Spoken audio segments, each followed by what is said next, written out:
Most people want a better life, but live the same day over and over again. They hope things will magically change without ever changing how they think, react, or see the world. They blame the outside, ignore the inside, and wait for peace to show up on its own. But here's the truth. A better life doesn't begin with luck. It begins with the mind. And that's exactly what's about to change. You're about to experience 4 hours of timeless Stoic wisdom, teachings that were never meant to just be read, but lived. This is the mindset that guided emperors through war, philosophers through exile, and ordinary people through extraordinary pain. Comment, I am ready for a better life. So not only your subconscious brain, but also the universe knows. Tonight, you begin again. Let this be your quiet declaration that something inside is shifting. Now, let go. Let the noise fade. And allow these ancient voices to meet you where you are. As you fall asleep, they'll begin to shape your thinking, reminding you that happiness isn't found in outcomes, but in how you meet each moment. That peace isn't a destination, but a decision, and that the power to live better has always been within. This isn't just rest, it's a reset. And when you wake up, your life won't look different, but you will.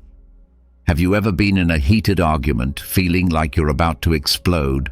We've all been there, whether it's a disagreement in the office, a fight with a loved one, or a heated debate online. But what if I told you there was a way to navigate conflict without using fists, figuratively or literally? The ancient Stoics, masters of emotional control and reason, have incredible strategies for facing your enemy with grace and poise. In this video, you'll discover 13 Stoic-inspired techniques to tackle conflict head-on, drawn from the wisdom of great thinkers like Seneca, Epictetus, and Marcus Aurelius. Trust me, these methods may require more patience and effort than throwing punches, but the rewards, inner peace, long-lasting solutions, and potentially transformed relationships are well worth the effort. So, are you ready to learn how to navigate conflict like a true Stoic? Remember to hit the subscribe button and the notification bell so you can see all of the videos on facing life's challenges with the timeless wisdom of Stoicism. Remember, your most significant victory lies not in external battles, but in mastering your mind and heart. Number 1. Delve into the depths of your adversary. Say you are at the edge of a furious river, the rapids foaming and churning with rage.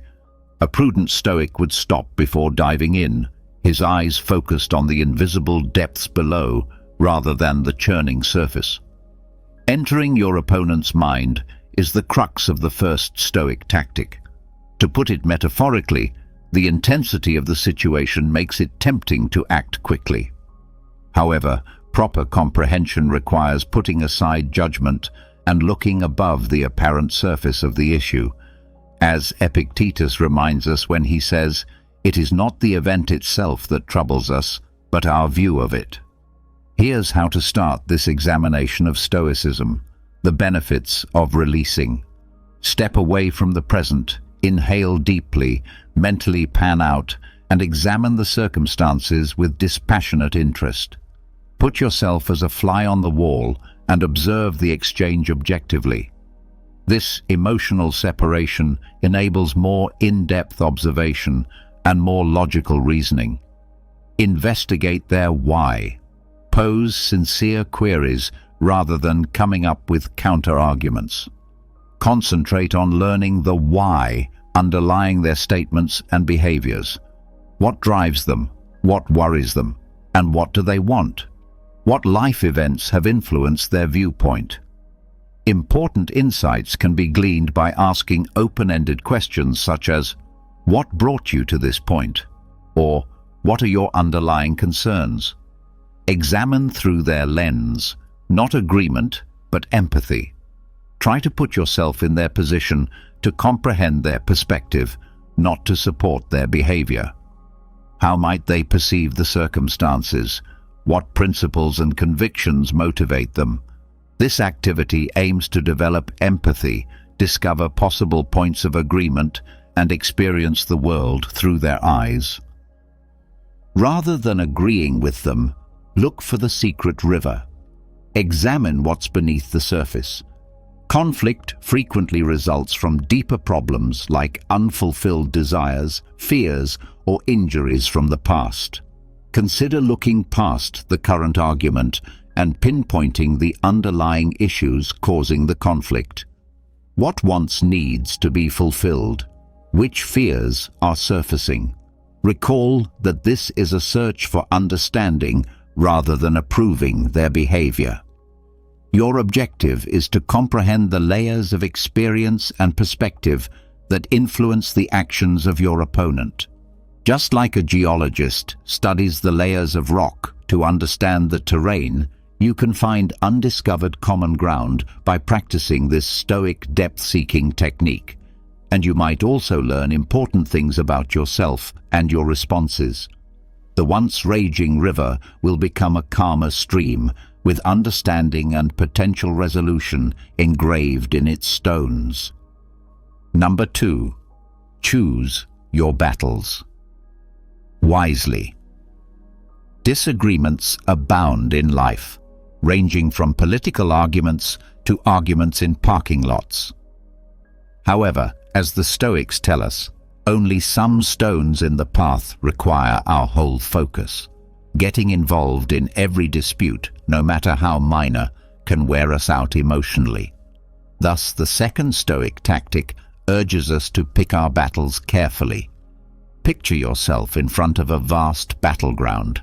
Every argument and point of contention has the potential to become a conflict. A prudent Stoic would pause, evaluating each terrain carefully before leaping into the fight. Is the battle worth it? In this skirmish, will it affect my health or the essential things to me? The following tenets of Stoic philosophy will assist you in selecting your battles. The Seneca test. Pause and consider. Consider Seneca's wise words. The greatest remedy for anger is delay. Remind yourself of the importance of pausing. Take a moment to calm down before responding automatically. Take a step back and evaluate the circumstances objectively. It's common for the heat of the moment to warp our perception, making prudent decisions challenging. Is the Epictetus inquiry still important? Consider the following crucial question for yourself. Is it not the event itself that stresses us, but our view of it? Epictetus said. Is there a genuine impact this debate is having on your morals, well-being, or something important in your life? Or is it just a tiny irritation, a stone in the road, instead of a mountain to be conquered? By concentrating your efforts on genuinely significant matters, you can address them with greater effectiveness and focus. The Marcus Aurelius Principle. Quiet can be beneficial at times. Acknowledge the power of letting go. Not deciding at all is often the best course of action. According to Marcus Aurelius, it is often enough to hold your tongue and let things pass. Simply ignoring small slights or deciding against getting into pointless arguments can be incredibly self-controlling ways to maintain your inner calm. The cost-benefit analysis of Stoicism. Analyze the advantages and disadvantages. Every conflict has a price regarding mental effort and possible outcomes. Compare the likely emotional costs of losing the disagreement with the potential rewards of winning. Is the cost of triumph justified? The purest kind of strength is sometimes knowing when to give up with dignity. Recall, selecting your battles strategically does not imply weakness or indifference. It's about realizing how limited your time and energy are and using them wisely.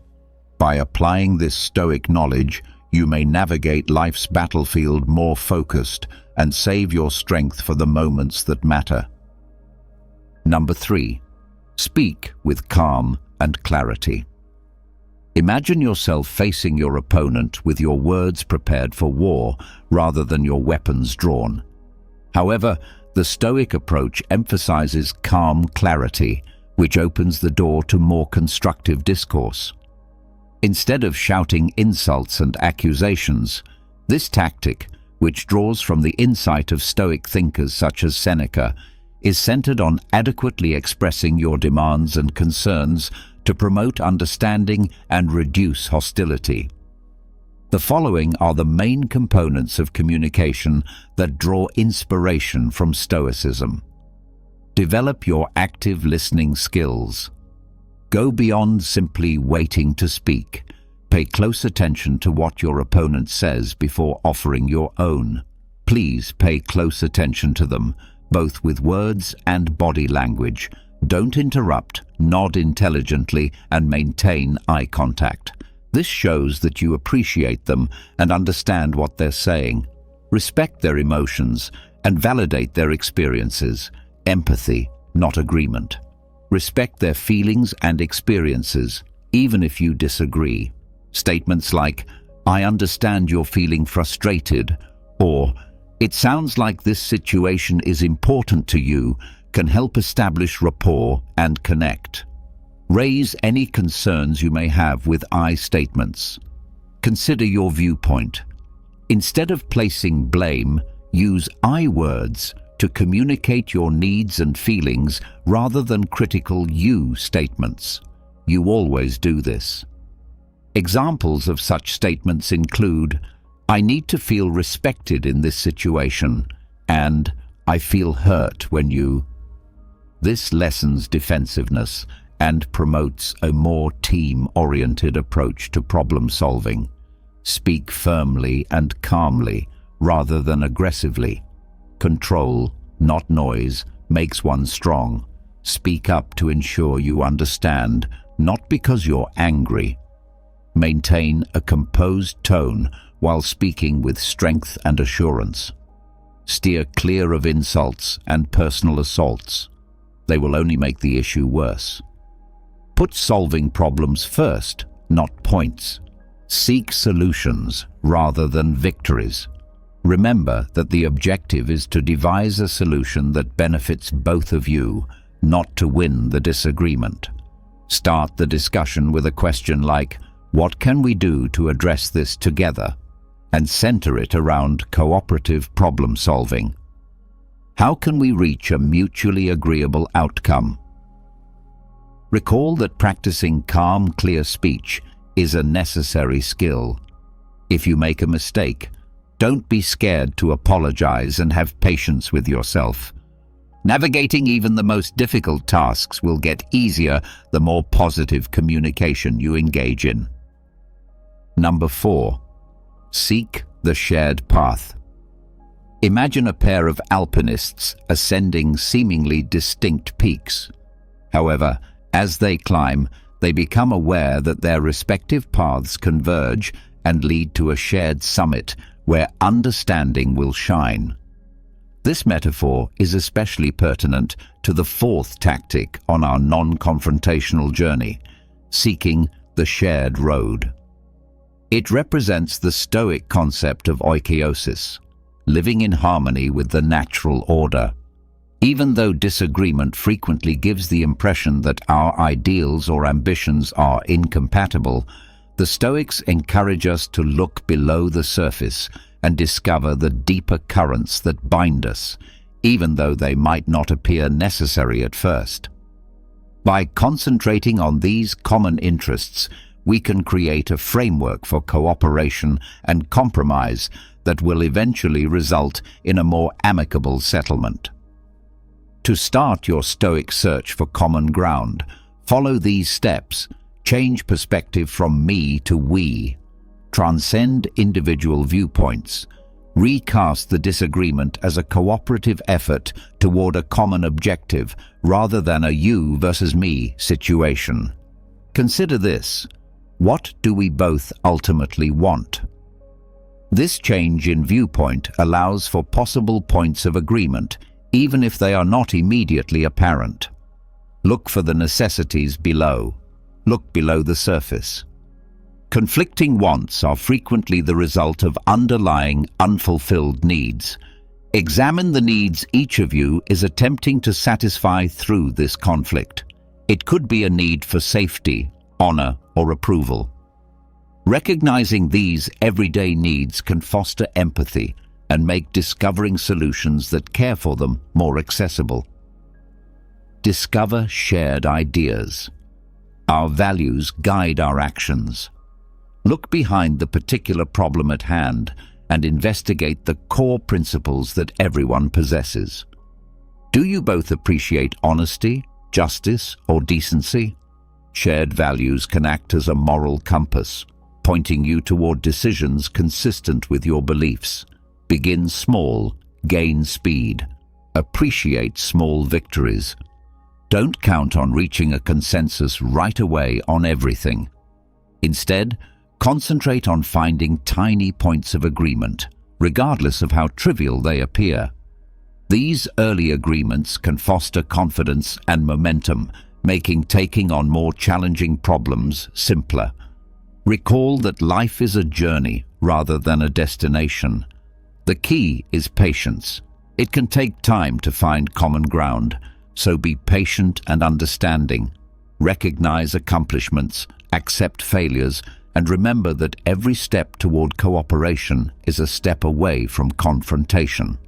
You set off on a path beyond simple solutions using this Stoic technique. By seeing the connections between your experiences and laying the groundwork for a more peaceful future, you look for a standard route.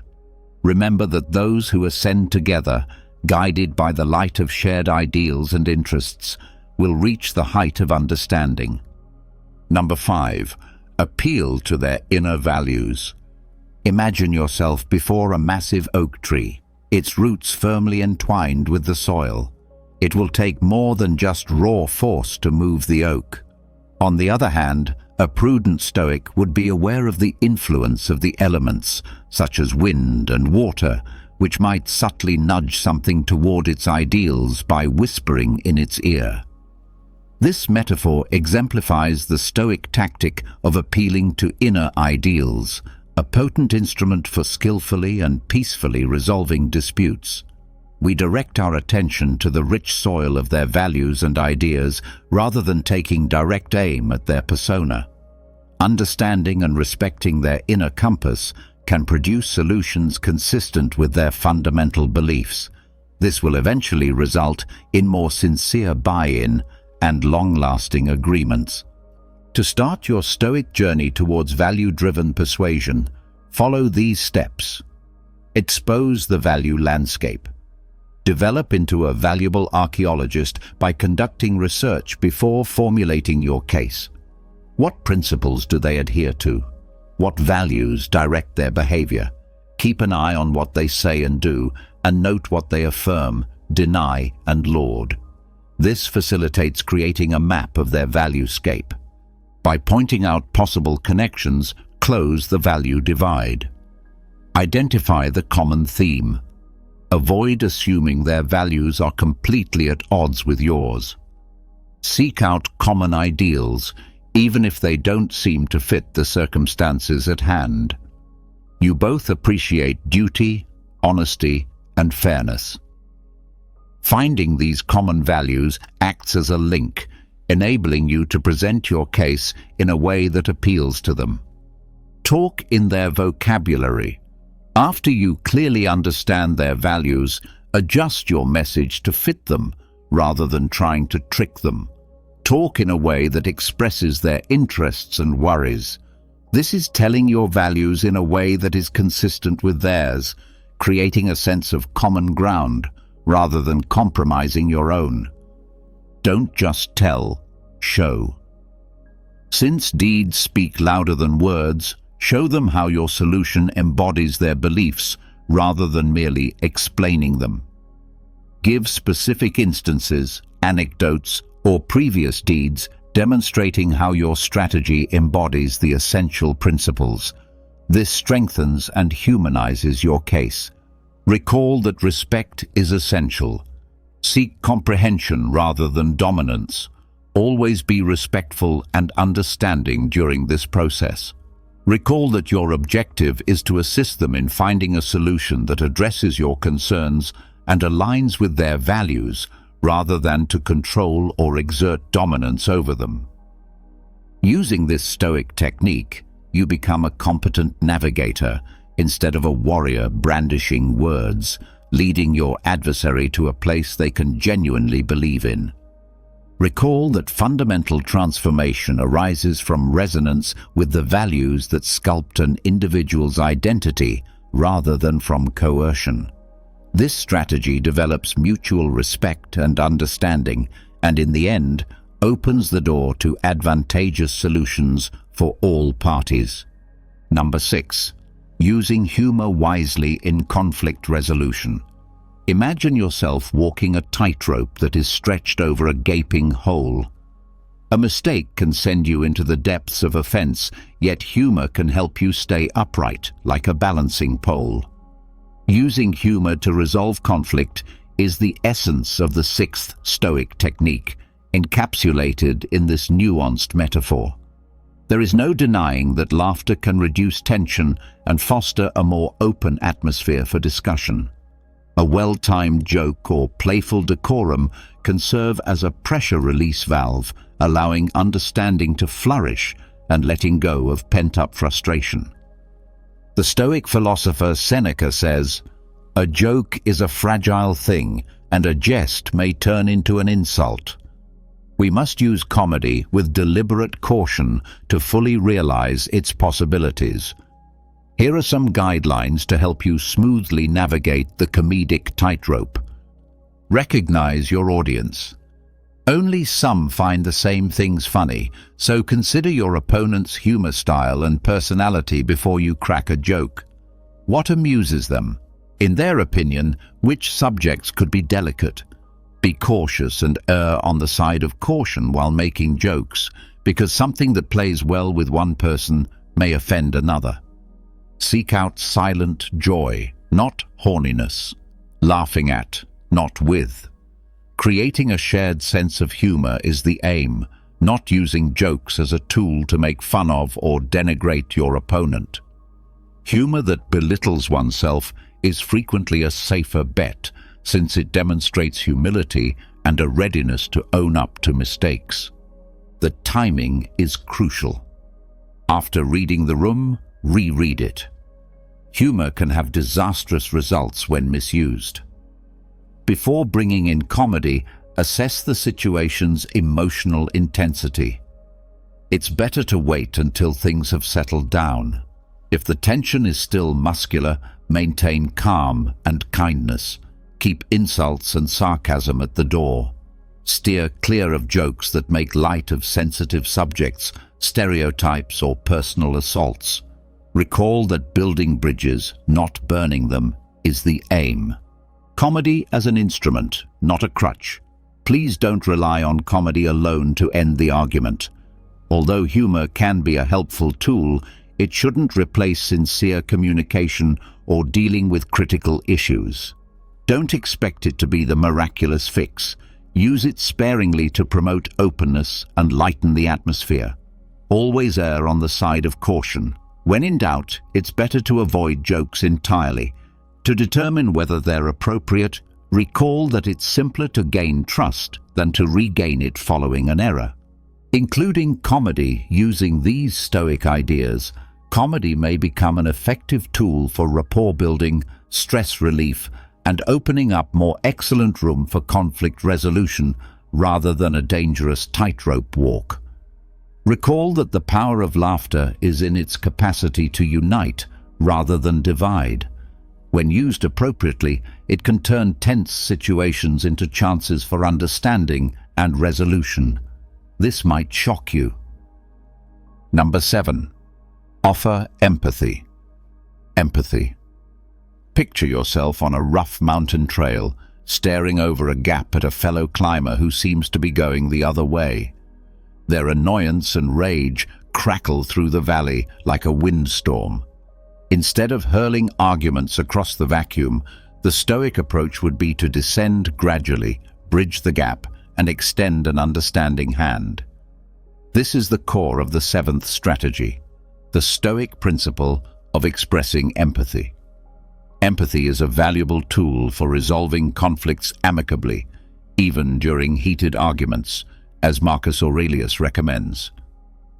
We can create genuine connections and open the door to a more fruitful conversation by acknowledging the other person's sentiments and validating their experiences.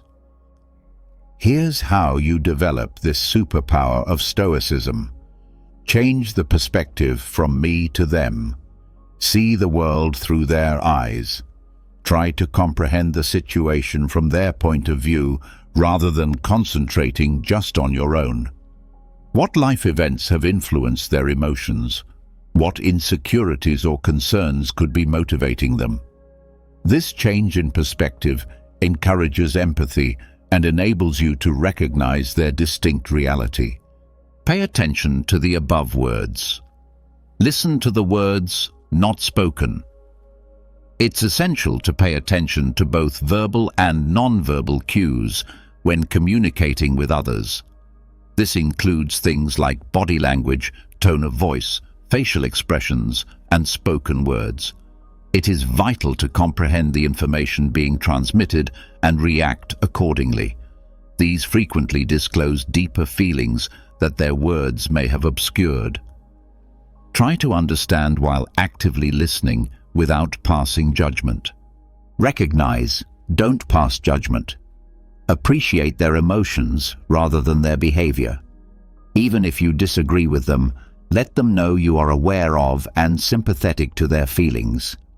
I understand why this situation is important to you, or it sounds like you're feeling frustrated, are phrases that can significantly increase trust and decrease defensiveness. Look for the hidden pain. Find the source of the disagreement. Anger and irritation are frequently the result of deeper emotional scars. Look into any potential sources of pain, fear, or insecurity for them. A deeper understanding makes it possible to address the underlying cause rather than simply the symptoms. It also builds empathy. Recall that gratitude is not agreement. Walk along with them, not in front of them. Showing empathy does not imply endorsing their behavior or sacrificing your moral principles. It's as simple as recognizing their viewpoint and establishing an environment encouraging sincere dialogue. You can handle the disagreement with dignity and understanding, even if you disagree. You create a bridge of understanding rather than merely a bridge across an abyss of conflict. When you adopt this Stoic concept of empathy, you put yourself in their position to connect rather than pass judgment, and there's hope for actual resolution in that connection, not only for the here and now, but also for how you deal with each other moving forward. So, come down from the mountain, reach out, and give the gift of empathy. Together, you might be taken on an unexpected excursion. Number 8. Embrace the art of compromise. Imagine yourself before a massive oak tree, its branches obstinately waving in the breeze. It could take a lot of force to get the oak to bend to your will, which could hurt the tree and you.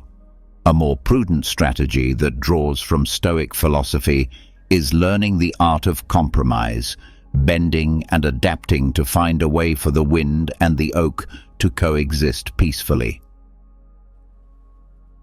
Hard views and absolutes are rarely conducive to successful conflict resolution. Epictetus states, "Seek not to have things happen as you wish, but rather wish them to happen as they do, and you will live a tranquil life." The ability to discover answers that at least partially meet your problems and those of your opponent is a sign of true power. The following is how you can practice this Stoic art. Change me to we. Reframe the conflict as a cooperative endeavor. See the situation as a chance to devise a solution that works for everyone rather than as a rivalry. This change in viewpoint allows for more harmonious results and innovative approaches to problem solving. Identify common objectives. Look for common ground, even if it appears obscure. Examine your shared goals in the long run and see past the current argument. Maybe you both have the same values: fairness, respect, or a productive working environment. Finding these common objectives lays the groundwork for reaching a compromise. Set priorities and have the will to let go. Only some details matter equally. Only some features of the circumstances are worth dying for. Decide what is most important and be prepared to give in on less important things. This enables you to concentrate on identifying answers that deal with your main issues. Determine the win enough or win-win solution. Look for win-win solutions. Instead of focusing on a win for one party, try to find a solution where all parties feel their requirements are understood and somewhat met in the long term. This lessens animosity and promotes a feeling of justice. Recall that life is a journey rather than a destination. Patience and flexibility are key. Compromises are rarely a one-time thing. Be ready to review the agreement if something changes or new information becomes available. A durable compromise requires open communication and a readiness to change. Accepting the Stoic art of compromise keeps your demands and principles intact. Instead, you exhibit strength, adaptability, and a dedication to coming up with solutions that work for everyone. You understand how to live in a dynamic equilibrium condition, not resistance. Like the wind and the oak, which benefits everyone by bringing about a more tranquil and harmonious outcome. Number 9. Seek external aid without shame. Picture yourself tangled up in a thicket of thorns, the branches blocking your path as they twist and twirl. No matter how hard you try, advancement feels unattainable. This aggravation frequently resembles the sense of being trapped in a dispute where communication breaks down and a settlement seems impossible. However, the Stoics remind us that we are not alone, even in these situations. The 9th tactic strongly emphasizes asking for outside assistance as evidence of our dedication to forging a positive course of action rather than as a show of weakness. A mediator or counselor, for example, can serve as an impartial third party to help navigate the complex maze of conflict. Just as a Stoic philosopher leads their students toward knowledge, they can offer a controlled environment for discussion, guaranteeing that each side is heard and valued. Their knowledge can be helpful in breaking through the confusing communication, eliminating the emotional undergrowth. Strong emotions frequently impede our ability to communicate, making it difficult to grasp the viewpoints of others or to explain oneself clearly. By helping to untangle these emotional knots, an impartial third person can foster a more relaxed and productive conversational atmosphere, overcoming the divide and creating a bridge of understanding. Counselors and mediators are educated to recognize and help parties in conflict close their knowledge gaps. They can promote empathy and lessen defensiveness by assisting each party in seeing things from the viewpoint of the other, encouraging fruitful conversations and leading the discussion toward resolution. Competent facilitators can guide the discussion toward constructive problem solving, guaranteeing that all sides can voice their concerns and cooperate to find answers. Offer resources and methods, getting you ready for the journey. Many counselors and mediators have received specialized training in conflict resolution and communication methods. In the long run, they can help you build stronger relationships by providing you with the skills and techniques you need to handle conflicts in the future. Recall that asking for help is a strength, not a sign of weakness, but of wisdom. According to Stoic philosophy, asking for assistance is a display of wisdom rather than weakness. It shows that you are dedicated to developing a solution that works for everyone and are prepared to invest in your development and the partnership's success. By enlisting outside assistance, you can benefit from the knowledge and expertise of others, allowing you and your opponent to successfully negotiate the complex maze of disputes and arrive at a peaceful and constructive conclusion. Recall that occasionally receiving assistance can brighten the way ahead and remind you that you are not alone, even in the most trying circumstances. Number 10. Forgiveness. Imagine yourself fastened to a massive rock, its mass pulling you downward while its jagged edges pierce your flesh. This weight, which keeps you stuck in the past and makes it difficult for you to go on, is the weight of resentment and unforgiveness.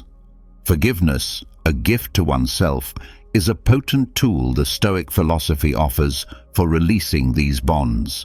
Neither the past nor the other person's behavior is justified by forgiveness.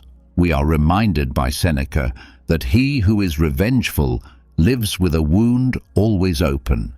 Instead, forgiveness is a deliberate decision to let go of the hurt feelings that keep you stuck so you can go on with more clarity and peace of mind. Here's how to start this self-liberating Stoic journey. Turn the attention from them to you. Acknowledge the effect on your health. More harm results from holding on to anger and resentment than from the other person. It drains your vitality, impairs your judgment, and makes it more difficult for you to be happy and at peace. You can take back control of your mental condition and put your well-being first when you choose forgiveness. Recognize the influence of perspective. Examine the circumstances more broadly. Forgiveness occasionally necessitates comprehending the background and intentions of the other person. This is admitting their shortcomings and vulnerabilities rather than justifying their actions. This change of viewpoint might increase empathy and lessen the situation's emotional impact. Let go, but remember, let go of the past, not the memories. Being forgiven does not include forgetting the past. Instead, it entails letting go of the bad feelings connected to it. Recall the lessons you've learned, but let go of the things weighing you down, like resentment and hatred. Engage in active forgiveness. Remember that forgiveness is a continuous process. Please make an effort to extend it.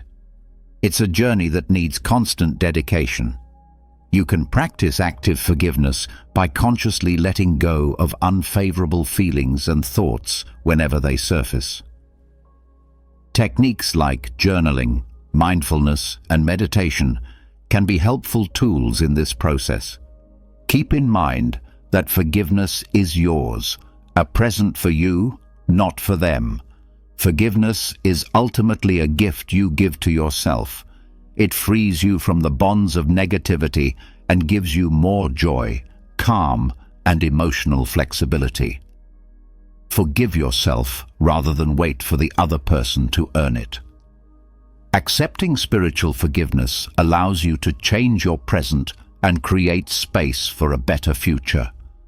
Rather than erase the past, you choose to walk the road of peace and self-compassion, releasing yourself from the bonds of bitterness and anger.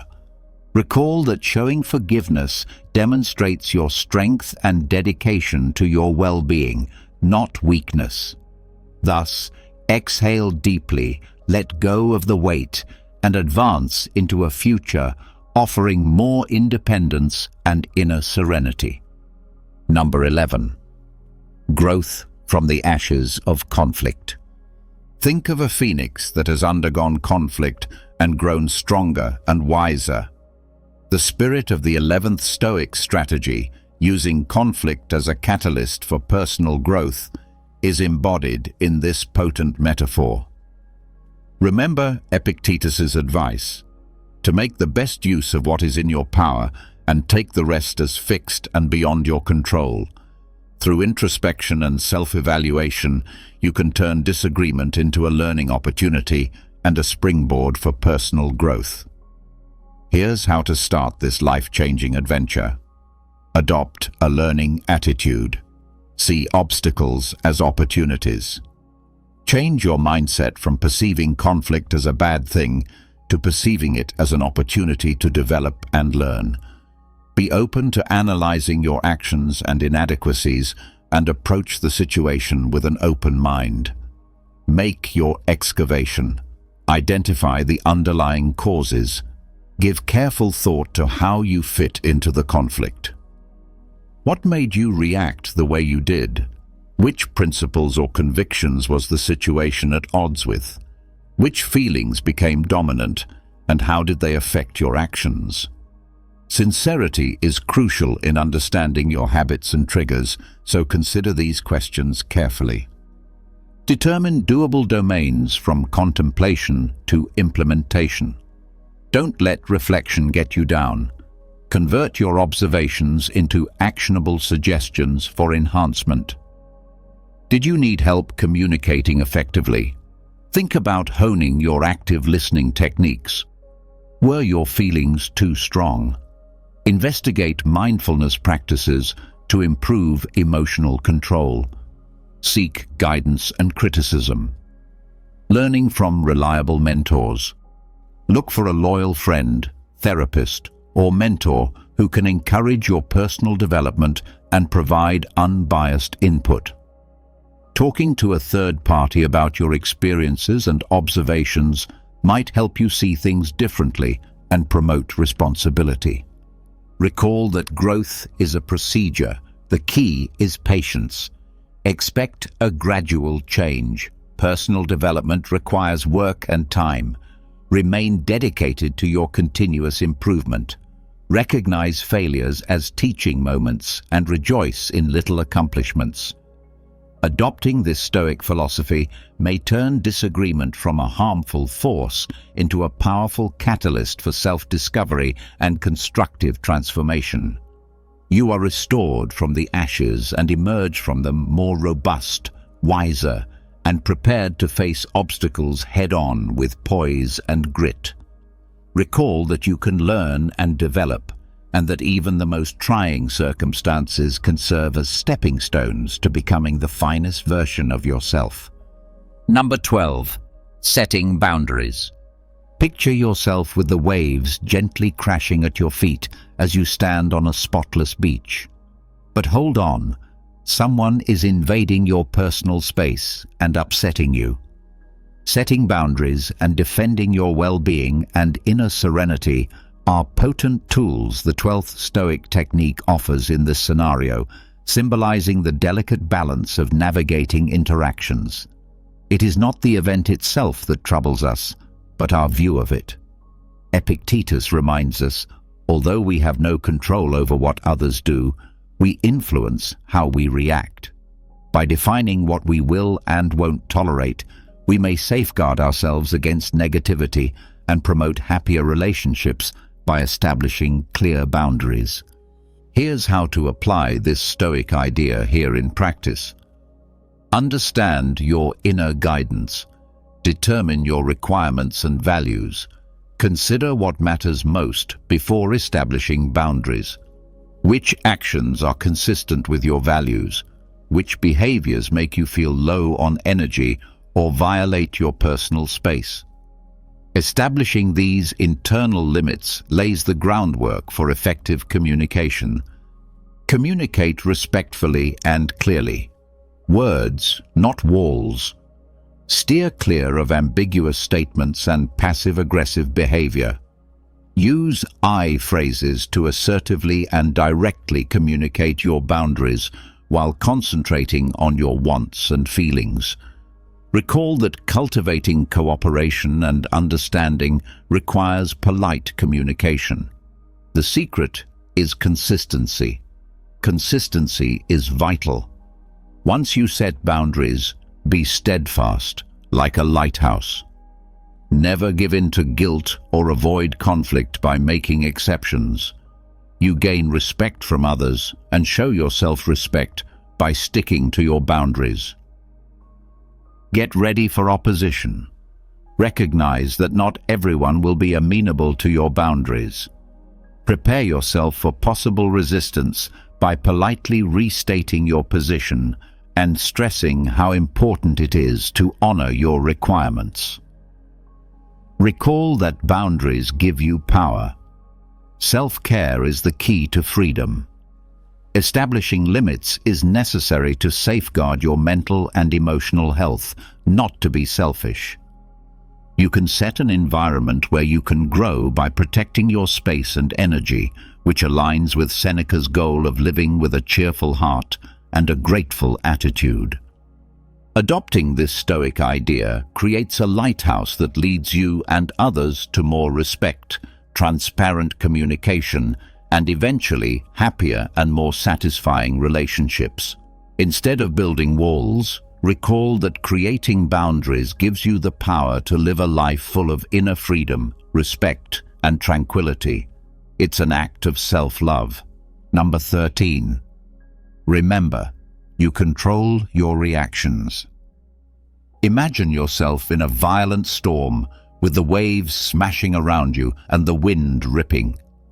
Although the storm's wrath is beyond your control, you can choose to handle it. This potent analogy captures the spirit of the 13th Stoic tactic: to remember that you are in charge of your responses and not the events around you. The Stoics remind us that real strength comes from dominating our inner world rather than exerting force over the outside world. Epictetus states, "It is a shame for the soul to depend on the body for satisfaction."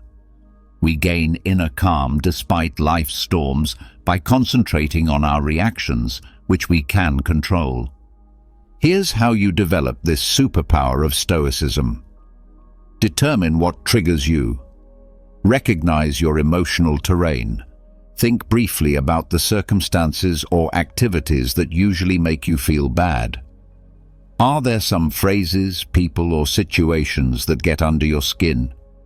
The first step in controlling these triggers is acknowledging them. Take a moment to breathe.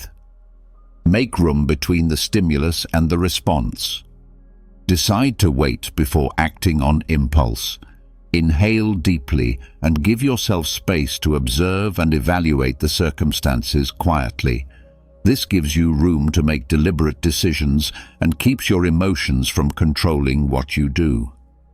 Shift your viewpoint. Change the perspective, not the facts. Our reactions are frequently influenced more by how we interpret situations than their actual occurrence. Examine other viewpoints and confront your automatic beliefs. Can this situation be solved? What good things are you able to concentrate on? Select your reaction carefully. React. Don't overreact. After you've collected yourself and adjusted your viewpoint, consider your options carefully before responding. Does it help you to react with rage or frustration? Would being composed and aggressive work better? Recall that you can exacerbate or de-escalate the situation depending on how you respond. Exercise, exercise, exercise. Learning to control your reactions is a process that takes time and effort, just like any other ability. It takes consistent practice. By experimenting with varied responses in challenging situations, you can progressively increase your emotional resilience and self-control. You do not become docile when you adopt this Stoic idea. You gain strength. You learn to ride out life's storms with courage and grace, discovering inner peace in conquering your reactions rather than trying to dominate the outside world. Recall that peaceful power over your thoughts and feelings is the genuine test of strength, not control from without. Thus, maintain your composure under pressure, make intelligent decisions, and face life's storms with the steadfast poise of a Stoic sage. These Stoic-inspired techniques can help you turn disagreement from a place of fighting into one of learning, understanding, and inner calm. Recall that the real triumph is not about defeating your opponent, but about controlling your feelings and becoming a stronger, more confident version of yourself. Have you ever experienced a moment of such intense anger that you felt completely out of control? Perhaps when someone said something hurtful or acted in a way that deeply upset you. Have there been days when even a simple glance or a passing remark made it feel as though the entire world was against you? In today's rapidly moving and pressure-filled world, it's incredibly easy to become overwhelmed by negative emotions, from minor irritations to full-blown rage. But is there truly a way to remain steady in the midst of emotional chaos? Is it possible to live a life of calm and composure, untouched by the actions or words of others? Can we really protect our inner peace from external disturbances? Stoicism, an ancient yet deeply relevant school of philosophy, offers profound and enduring wisdom for this very challenge. Thinkers like Marcus Aurelius, Epictetus, and Seneca endured unimaginable hardships, yet they managed to preserve a state of inner calm by embracing the principles of Stoic thought. Today, we'll delve into 7 practical approaches designed not just to help you manage your emotions, but to truly master them, to gain unwavering control over your inner world. What I'm about to share goes far beyond theoretical musings. These are timeless lessons drawn from the depths of Stoic philosophy, carefully transformed into practical insights that you can apply immediately. So I encourage you to stay with me throughout this journey, because even embracing just one of these approaches can lead to a powerful and immediate shift in your life. Let's begin by talking about the idea of embracing willingness in life. One of the foundational principles of Stoicism that leads to deep inner tranquility is the practice of fully accepting whatever life brings our way. Now, this doesn't mean we have to enjoy every situation or agree with everything that happens. Instead, it calls us to meet each circumstance with openness and a lack of resistance. Marcus Aurelius, in his Meditations, encourages us to accept the things to which fate binds us and to love the people fate connects us with, but to do so wholeheartedly and sincerely. This type of acceptance is essential for breaking the cycle of anger and frustration. Picture yourself performing a mundane task like washing the dishes. If you do it begrudgingly, each plate becomes a source of resentment. But if you engage in the task with a willing spirit and a sense of gratitude, even this simple act becomes peaceful. Epictetus, in his discourses, teaches us not to wish for events to happen as we want them to, but to want them to happen as they do. Because in doing so, life begins to flow more harmoniously. This is the essence of willingness, moving with the current of life rather than resisting it. Practically speaking, this mindset can shift how we respond to uncomfortable moments. Imagine being stuck in traffic. If you allow yourself to dwell in irritation over the delay, your frustration only grows. But if you view the situation as an opportunity to listen to an audiobook, a favorite podcast, or to simply reflect, you instantly take back control over your experience. When we begin to accept life as it is, stress loses its grip on us. A critical part of developing willingness is clarifying our purpose.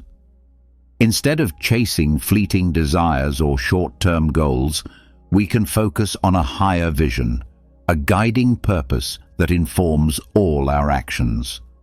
Ask yourself, what is the life I am striving to build? What vision am I aligning with? Unlike personal ambitions that might bring momentary satisfaction, a true vision encompasses the entirety of your being. When you live with a grand, meaningful purpose, each action becomes voluntary. You understand that even the hard or unpleasant moments are contributing to something greater. You're no longer just reacting, you're choosing. Think about the difference between doing something out of obligation versus doing something from the heart. If you're meeting a deadline at work under pressure, the task can feel heavy. But when you volunteer to help someone or support a cause you believe in, even the most difficult tasks feel fulfilling. The action may be the same, but the intention transforms your experience. I choose to do this becomes your sanctuary. I have to do this becomes your torment. Try applying this perspective to your daily life. When someone says something offensive, you face a fork in the road. You can let that comment dictate your emotions and lash out in anger, or you can see it as a moment to practice acceptance and inner strength. Remind yourself, this person is acting according to their own character, but I choose not to let it disturb my own. Accepting life's circumstances as they unfold does not mean giving up on self-improvement or letting go of the drive to better your circumstances. Rather, it means recognizing that while some things are beyond your control, your response is always within your power. This understanding is incredibly freeing. It reduces stress and empowers you to focus your energy where it matters most. For instance, if you're criticized at work, you can take it as a personal attack, or you can see it as an opportunity for growth. Your peace of mind isn't determined by what happens to you, but by how you interpret and respond to it. Embracing willingness is a process. It doesn't happen overnight. Start small. Accept when you make a mistake. Welcome life's little challenges as opportunities to strengthen your character. Learn to greet inconveniences with calm and patience. As you gradually develop this mindset, you'll find that anger has less power over you. External circumstances won't shake you as easily. Instead, you'll discover a growing, quiet power within yourself, the kind of power that allows you to live life by your own design. Now let's talk about the second principle, the importance of stopping the habit of judging others. Have you ever paused to reflect on why it's so easy to feel annoyed, frustrated, or angry with the people around you? It often comes down to a simple truth. We are constantly judging others. Think about how many times a day you tell yourself that someone is rude, selfish, slow, or untrustworthy. These judgments don't just affect how we view others, they create emotional turmoil within us. From a Stoic perspective, letting go of judgment is one of the most effective ways to free ourselves from unnecessary emotional suffering.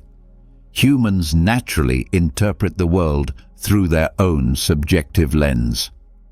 When someone acts in a way that doesn't align with our expectations, our instinct is to label them, to assign blame, fault, or flaw. Let's say someone is driving slowly in front of you. The first thought might be that they're being thoughtless or stupid. But what if they're a new driver? Or what if they're driving carefully because they have children in the car? The reality is that external events do not dictate our emotions. It's our interpretation that does. Judging others adds an unnecessary emotional burden. These judgments aren't just passing thoughts, they are seeds that grow into frustration, anger, and resentment. Take, for example, a coworker who often arrives late.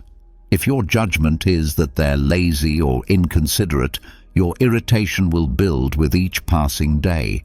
But if you take a moment to consider that they might be caring for someone who's unwell or facing struggles you don't know about, your attitude softens.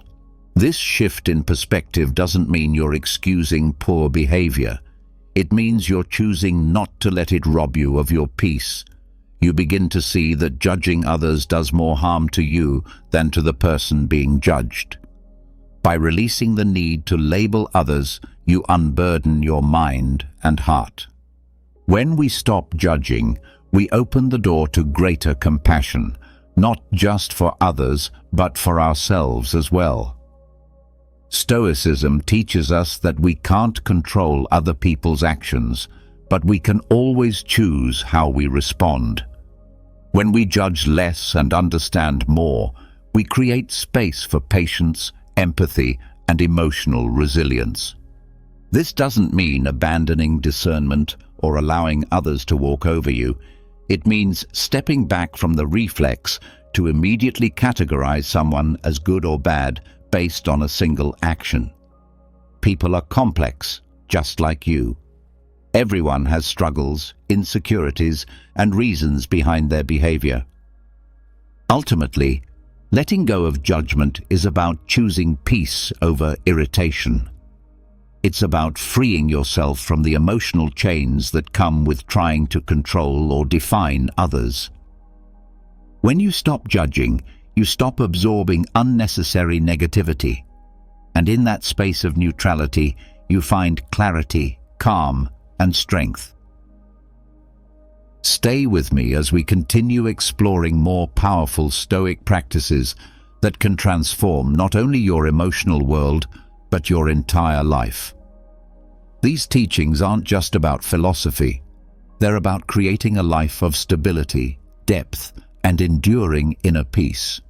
Stoicism doesn't instruct us to ignore our problems. It teaches us to see them with greater clarity and understanding. Marcus Aurelius wisely observed that we always possess the option of withholding our opinion. There is never a true necessity to become agitated or to disturb your inner peace over matters beyond your control. No one is entirely virtuous or completely flawed. People are a blend of actions, influenced heavily by their life experiences, surroundings, and level of awareness. Think back to a time when you didn't show up as your best self. Maybe you were exhausted, overwhelmed, or just having a particularly rough day. In the same way, others' actions are rarely a reflection of who they are at their core, but more often a response to the situations they're facing. In the right environment, even someone with many faults can demonstrate surprising kindness. On the flip side, even those who are usually composed and kind can falter under pressure. Consider this. You're at a restaurant and the server accidentally spills water across your table. Your immediate reaction might be irritation or anger. How careless! But if you take a moment to pause and reflect, considering the possibility that they might be having an exceptionally difficult day, your emotional response changes. You feel lighter. This is the quiet but profound power of releasing judgment. Not only does it lift the burden of discomfort from your shoulders, but it also deepens your empathy toward others. To be clear, letting go of judgment doesn't equate to justifying wrongdoing. It means choosing not to let the actions of others take control of your inner world. You can still recognize poor behavior and distinguish right from wrong without allowing negativity to poison your mind. As Marcus Aurelius also noted, the best form of revenge is to remain unlike the one who committed the harm. The most dignified and powerful response to being wronged isn't retaliation. It's maintaining your grace and self-control. So how do we put this principle of non-judgment into action? The first and most essential step is awareness. When you notice yourself beginning to form a judgment about someone, ask yourself honestly, is this thought necessary? Is it helping me in any meaningful way? Then try to shift your point of view. Put yourself in the other person's situation. What might they be going through that you don't see or understand? Remember too that the richness of life comes from diversity. The fact that someone behaves, thinks or reacts differently than you doesn't automatically make them wrong. It simply makes them different. And not every difference needs to be analyzed or emotionally charged. Often, it's not worth your energy or your peace. Letting go of judgment is ultimately about freeing yourself from carrying unnecessary emotional burdens. It's about learning to release the weight of irritation and resentment. The next time someone gets under your skin, pause, breathe deeply, and ask yourself honestly, is this emotional reaction really worth it? You'll begin to notice that by choosing empathy and perspective over assumption and judgment, you not only become more compassionate toward others, but also extend greater kindness to yourself. In the end, ask yourself this fundamental question: do I want to cling to my anger, or do I want to live with freedom and peace? The answer lies within your control. When you release the habit of judging others, you naturally begin to loosen your grip on the desire to control. This opens your eyes to a powerful truth. Much of the tension and disappointment in life comes from our expectation that others should behave according to our preferences. But life doesn't function on our terms. People, with all their complexities and unique circumstances, act based on their own motivations, many of which we may never fully comprehend. This brings up a deeper question. Is control truly the path to peace? Or does peace arise when we let go of the need to control? This question strikes at the very heart of Stoic philosophy. Instead of expending energy trying to reshape what lies beyond our reach, we can choose to accept things as they are, and in doing so, free ourselves from much of life's unnecessary stress. You can't dictate the direction life takes, but you can always govern how you respond. Imagine you're driving during peak traffic hours. The roads are jammed, the horns are blaring, and you're about to be late. You feel frustration bubbling up. Why can't people drive better? Or, why is the traffic always like this? But the truth is, you can't alter how others drive or instantly clear the roads. What you can control, however, is your mindset. You can choose to become agitated, or you can take a breath and accept that this situation is simply outside your influence. Though it might seem straightforward, the act of letting go of control can radically transform your daily experience. Think of a mother who constantly worries about her child's academic performance. She wants the best and fears failure. But no matter how deeply she cares, she cannot take the exams for her child. Or picture an employee frustrated with their boss's decisions. No matter how much they disagree, they can't force their boss to think differently. Much of our emotional distress arises from pinning high hopes on things we can't control. When those expectations go unmet, disappointment and resentment naturally follow. I once knew a young entrepreneur who poured his soul into developing a new tech product. His vision was ambitious. He wanted to revolutionize an entire industry. But when he finally launched the product, the market response was lukewarm at best. He was crushed. He blamed the customers for failing to grasp its brilliance and suspected rivals were sabotaging him. This mindset kept him trapped in bitterness. During a conversation, I encouraged him to shift focus. Instead of brooding over what others weren't doing, what could he do differently? Slowly, he began to refine his approach, adjusted the product, and embraced the slow, often humbling journey of growth. By focusing only on what was within his control, he found new clarity, regained his creative spark, and eventually surpassed his earlier goals. This is the essence of Stoicism in practice, recognizing when you're placing energy into the unchangeable and choosing instead to focus on what you can influence. In moments of stress, ask yourself, is this within my control?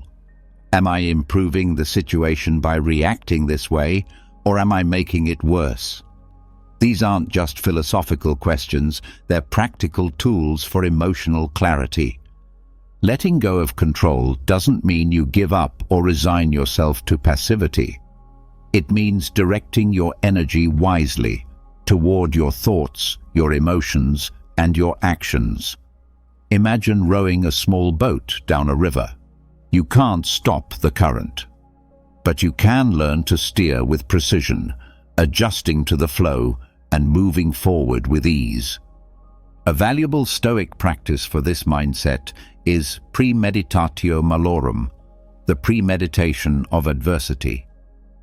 Each morning, spend a moment imagining potential setbacks, a delayed train, a cancelled meeting, a friend letting you down.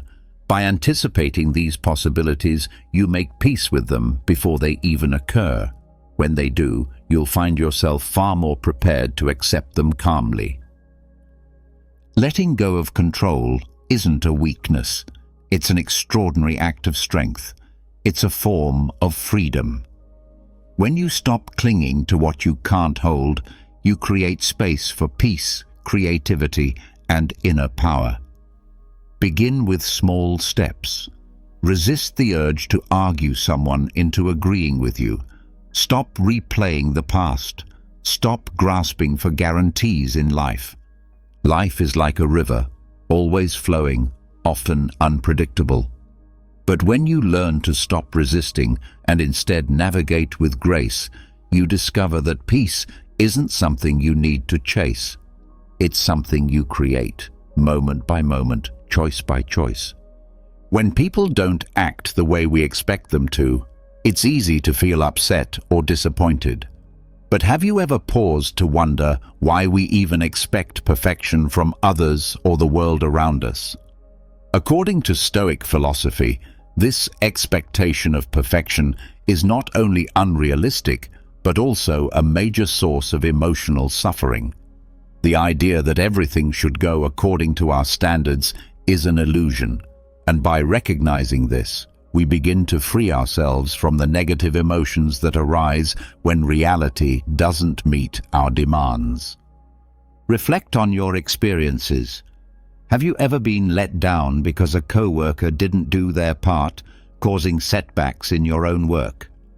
Or maybe you felt hurt when someone close to you didn't keep a promise or said something unkind.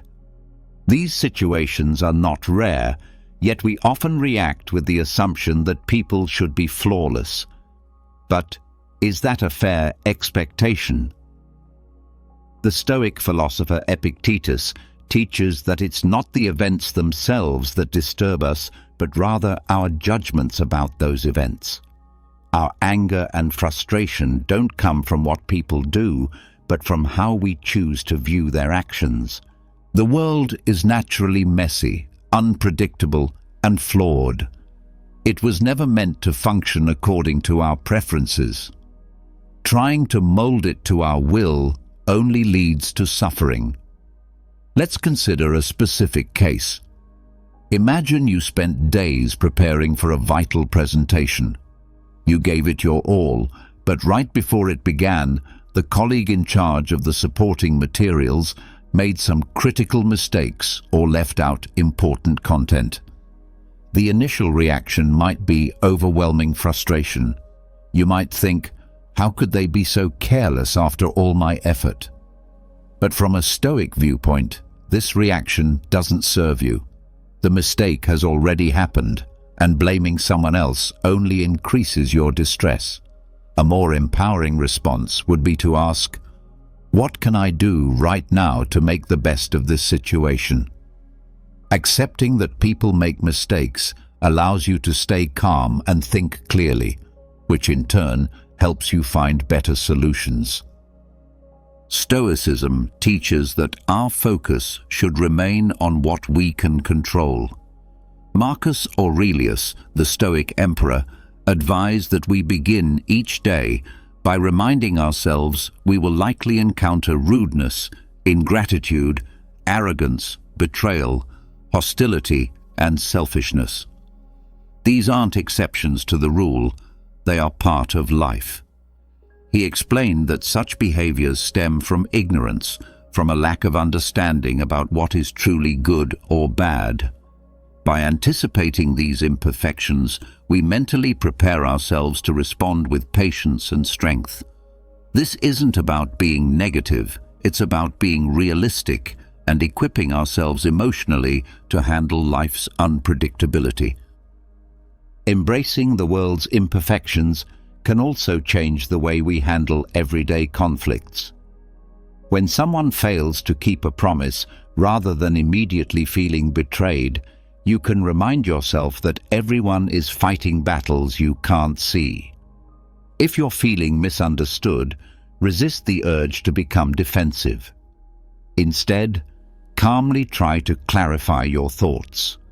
Perhaps the other person didn't mean to offend, but simply didn't grasp your perspective.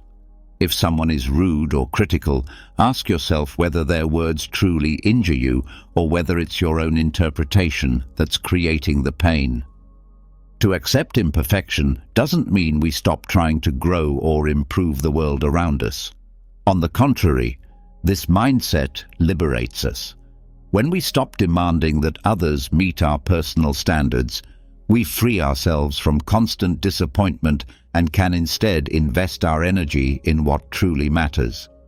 Take personal relationships, for example. We often expect our partner to understand us completely, to instinctively know our feelings and needs. But even the most loving person can't read your mind.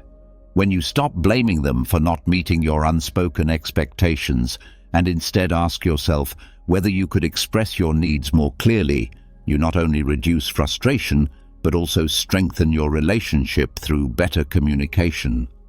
When we truly embrace imperfection, we begin to find beauty in flaws. The co-worker who forgets deadlines, the friend who lets you down, the stranger who speaks harshly, all of these become chances to practice compassion and resilience. Ask yourself, have I ever made mistakes? If you desire understanding and forgiveness from others, shouldn't you be willing to extend the same to them? This shift in thinking reminds us that every human being is flawed, just as we are, and most are doing the best they can with the circumstances they face. Seneca, another great Stoic thinker, said that true freedom belongs to the brave. Having the courage to face and accept imperfection is not only a sign of compassion, it is a key to inner peace. You don't need a perfect world to be happy. When you stop expecting perfection from people or from life, you take a massive weight off your shoulders. Marcus Aurelius noted that your life's happiness depends on the quality of your thoughts. By training your mind to accept life as it is, not as you wish it to be, you begin to find peace amidst the chaos. This approach doesn't mean settling for less or tolerating harmful behavior. Rather, it's about mastering the art of living, one based on clarity, patience, and wisdom. As we start to accept the world's flaws, we arrive at a deeper realization. The way we feel about life's events is not dictated by the events themselves, but by our internal responses. This leads us to an even more personal challenge, learning to take responsibility for our emotions. The outside world is full of disorder, and people will often fail to meet our expectations. Things will rarely go exactly as we plan, but must these things shake us to our core? Accepting life's external imperfections is one part of the equation. The more difficult and more rewarding part is learning to regulate how we respond emotionally to what happens around us. This brings up a vital question. Who really controls your feelings? You or the circumstances you encounter? Stoic philosophy urges us to confront this truth head-on. Picture yourself standing in a crowded supermarket line on a hectic weekend. The place is buzzing with noise and stress. Suddenly, someone cuts in front of you without saying a word. No apology, no acknowledgement. Almost immediately, you feel a surge of irritation. You might think, "How rude." The impulse to speak up angrily or to stew in frustration is strong. But here's where you can take a pause and reflect. Is this person's inconsiderate action really worth disrupting your peace? They may have acted poorly, but your emotions are still your responsibility. Why should you allow their behavior to take charge of how you feel? If you choose calmness, you'll notice something powerful. The irritation begins to melt away. That person may continue without ever realizing what they did, but their behavior no longer has any control over your mood. The cue may take a few minutes longer, but your inner stability remains untouched.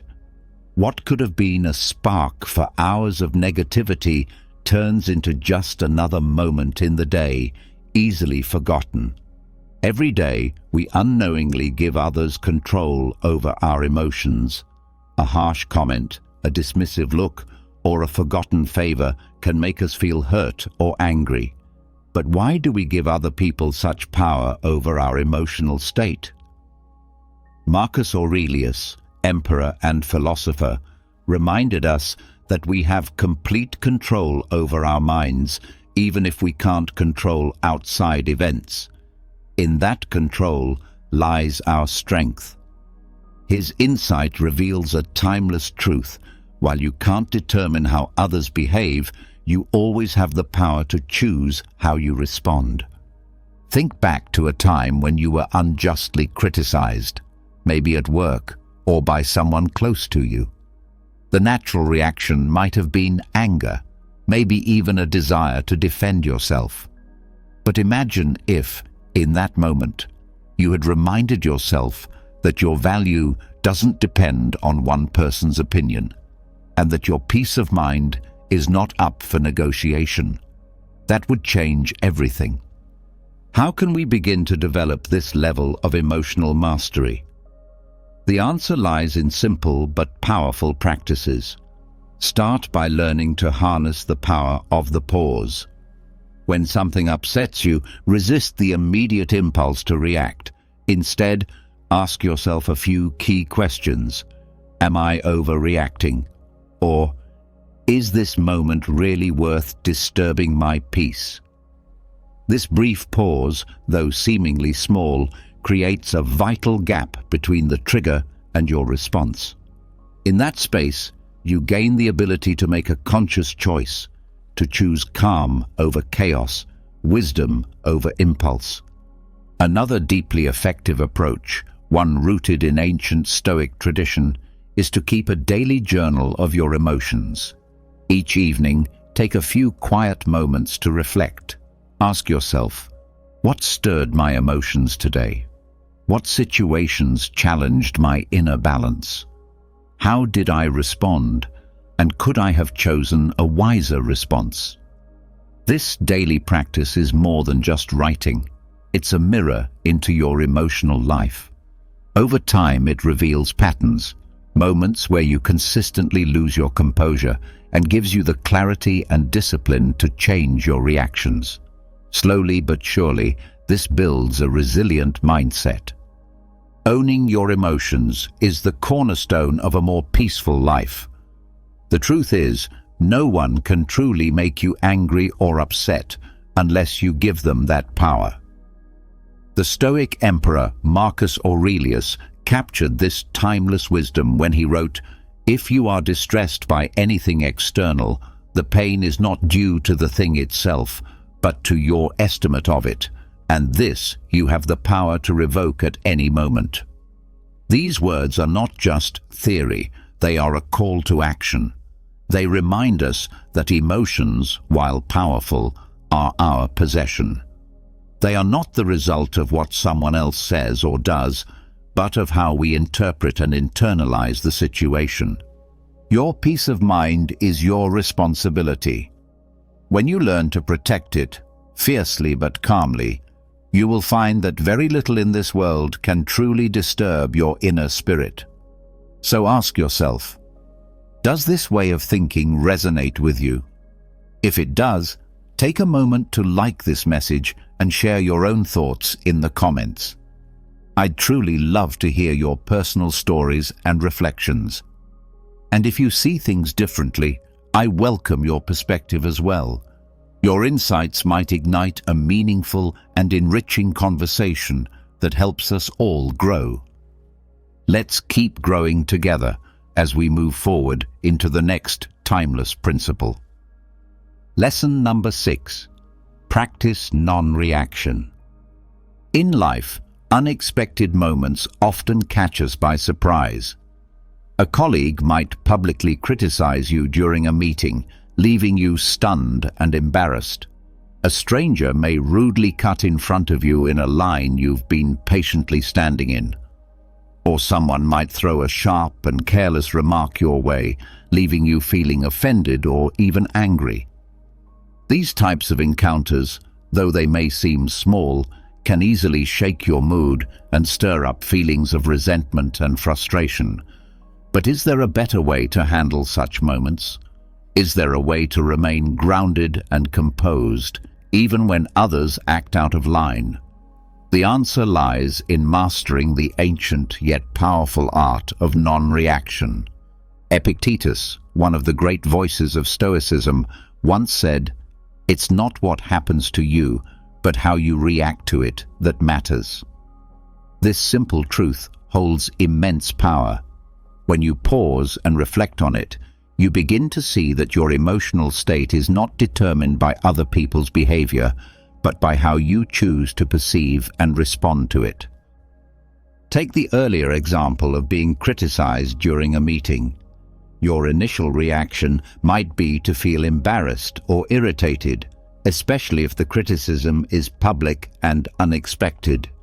You might feel the urge to immediately defend yourself or push back to protect your pride. But what if you paused instead? What if, in that brief space between stimulus and response, you asked yourself, why should I let this define my mood or my worth? That colleague's hasty or insensitive words don't actually diminish your capabilities.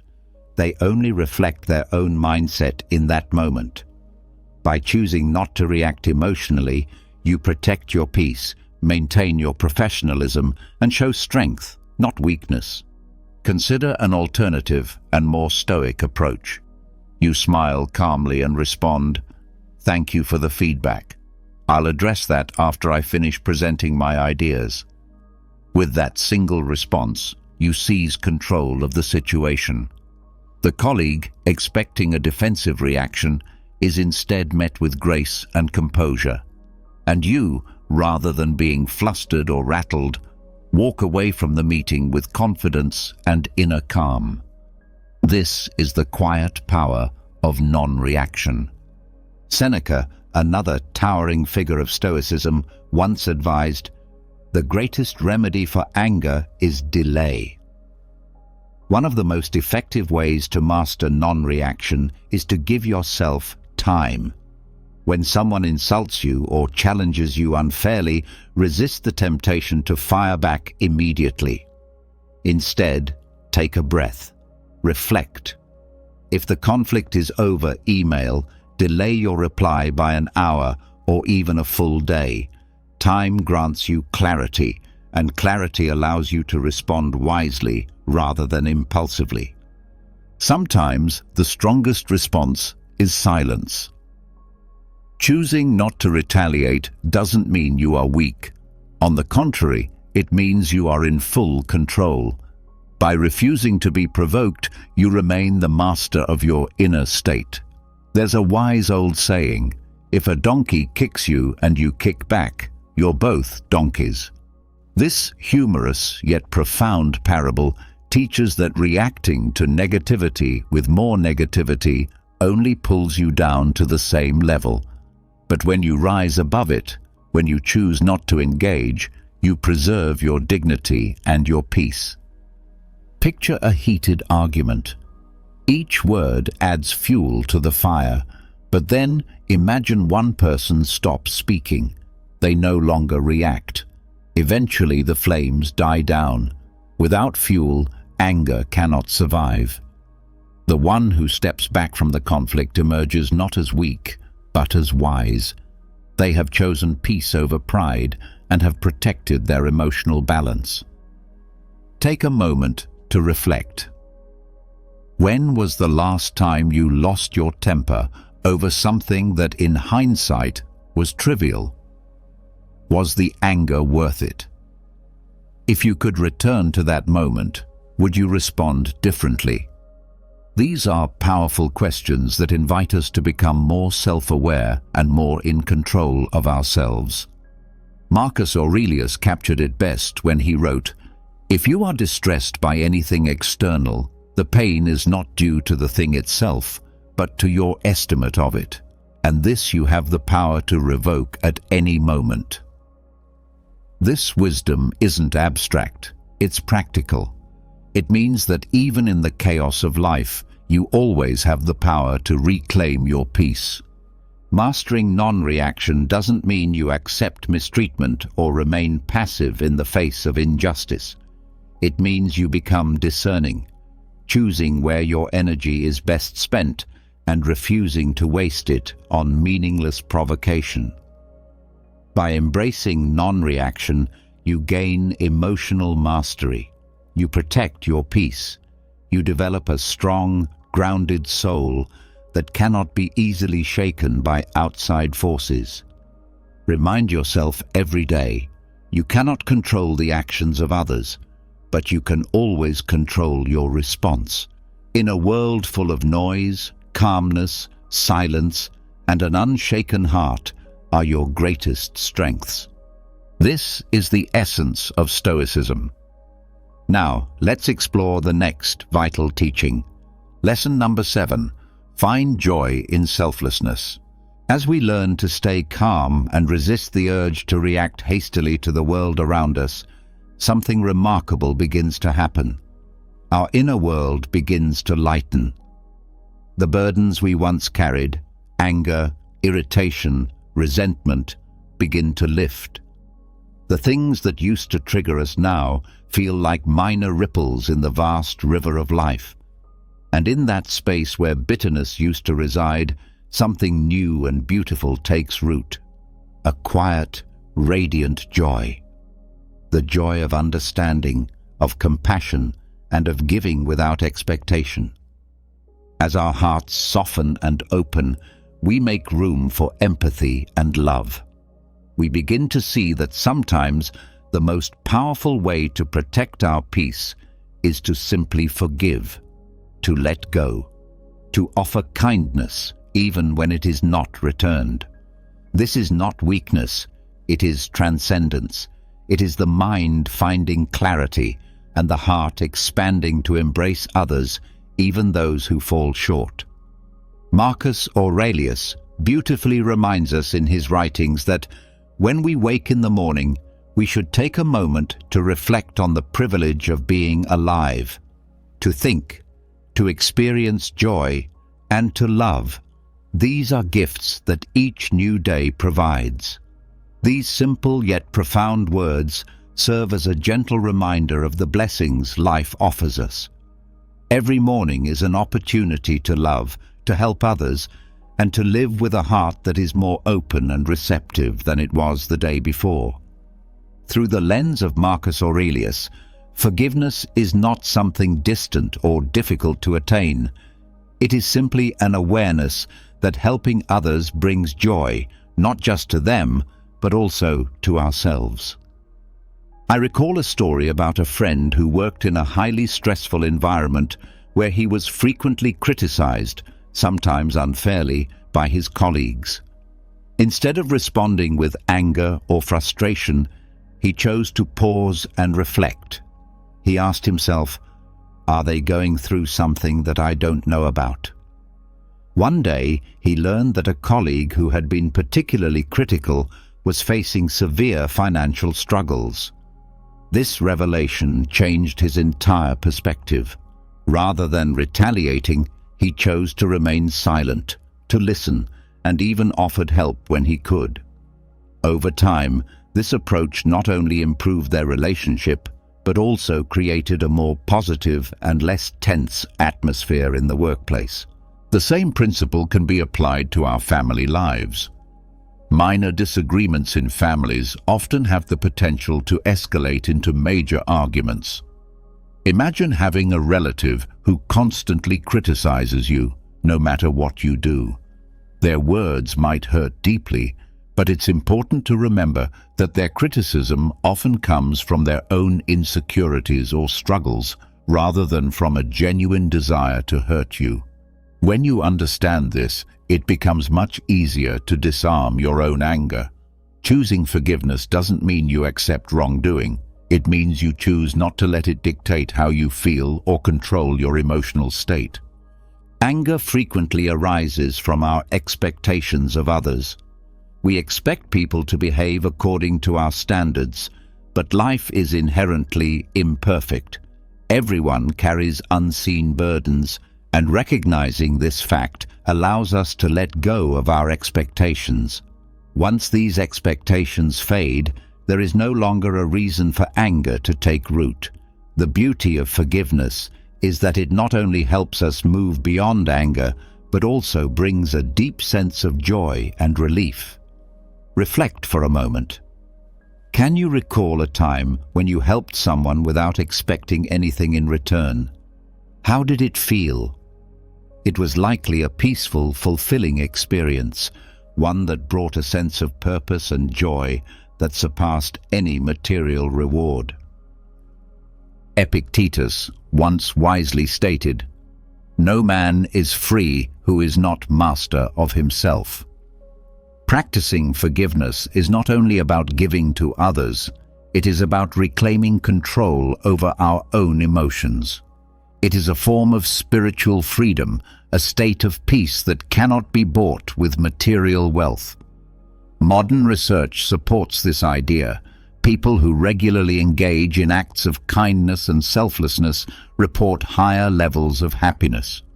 The teachings of Stoicism, which have endured for millennia, understood this truth deeply. Forgiveness is not merely a moral virtue, it is a path to a fuller, more meaningful life. Take a moment to ask yourself, can I see this situation from the other person's perspective? What might be driving their behavior? These questions, when practiced regularly, can help ease discomfort and foster understanding. When was the last time you helped someone without expecting anything in return? How did it make you feel? Reflecting on such moments can guide you toward practicing forgiveness daily. It doesn't have to be a complicated or difficult process. Sometimes, it's as simple as showing patience with someone's carelessness or refraining from trying to control things that are beyond your power. Instead of clinging to anger, focus on bettering yourself. When you extend kindness to someone, be grateful for the opportunity to do so and let go of any resentment. Seneca, in his timeless wisdom, beautifully said, "Wherever there is a human being, there is an opportunity for kindness. Wherever life places us, we have the chance to offer compassion." Choose forgiveness, not just for others, but also for yourself. Through giving and understanding, we build a better world for both ourselves and those around us. Forgiveness is not just an action, it is the key to living freely and peacefully. In conclusion, we have explored 7 methods for maintaining inner peace and remaining unaffected by the anger or annoyance caused by others. These principles are not merely philosophical musings, they are practical tools that guide us toward true inner freedom. By embracing acceptance, we learn to align with life itself. By letting go of judgment, we free ourselves from the burdens of bias. By relinquishing control and embracing imperfection, we take responsibility for our emotions and practice non-reactivity. All of these steps bring us closer to genuine self-mastery. Along this journey, finding joy in compassion becomes the greatest gift we can offer, not just to others, but to ourselves as well. If you found this video helpful and have not yet liked it, please take a moment to do so. Your support truly helps us spread these positive values. Don't hesitate to share this video with your loved ones, as even a small message can brighten someone's day. And be sure to subscribe to the channel so you don't miss out on more inspiring content coming your way. Imagine being able to stay calm and collected in the middle of a traffic jam, facing a difficult conversation with your boss, or even dealing with a personal crisis. This is the power of Stoicism, an ancient philosophy that has helped people for centuries to live happier and more fulfilling lives. Stoicism teaches us that the only thing we can truly control is our own thoughts and actions. Everything else, from the weather to the economy to the behavior of others, is outside of our control. By accepting this reality, we can free ourselves from the anxiety and frustration that comes from trying to control things that are outside of our reach. Stoicism also teaches us to focus on what we can control, which is our own character and our actions. By striving to live a virtuous life, we can create a sense of inner peace and contentment that is not dependent on external circumstances. In this video, we'll explore 10 profound lessons from Stoicism that can help you achieve inner peace and mastery over your emotions. Join us on this journey of self-discovery as we explore the ancient wisdom of Stoicism and learn how to apply it to our modern lives. Lesson number 1. Embrace what you can control. Epictetus, the Stoic sage, offers us a fundamental lesson that serves as the cornerstone of Stoic philosophy, the dichotomy of control.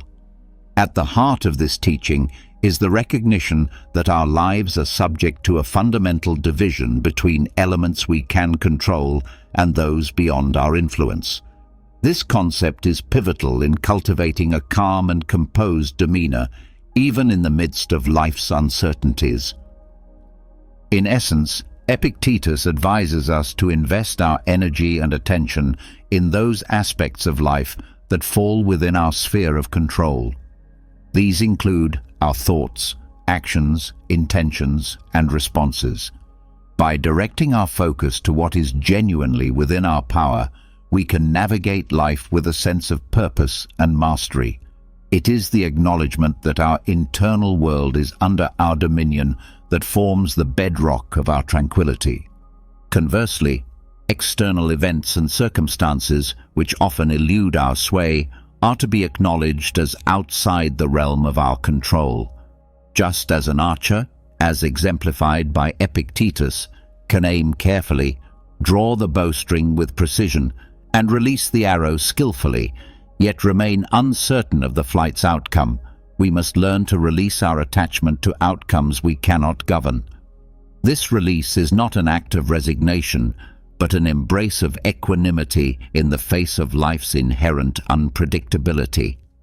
Epictetus's metaphor of the archer, who derives contentment from knowing they've exerted their best effort regardless of the target's fate, serves as a potent reminder of the Stoic approach to life. It encourages us to concentrate on our intentions and the dedicated efforts we put forth, accepting that the results are subject to a multitude of external factors.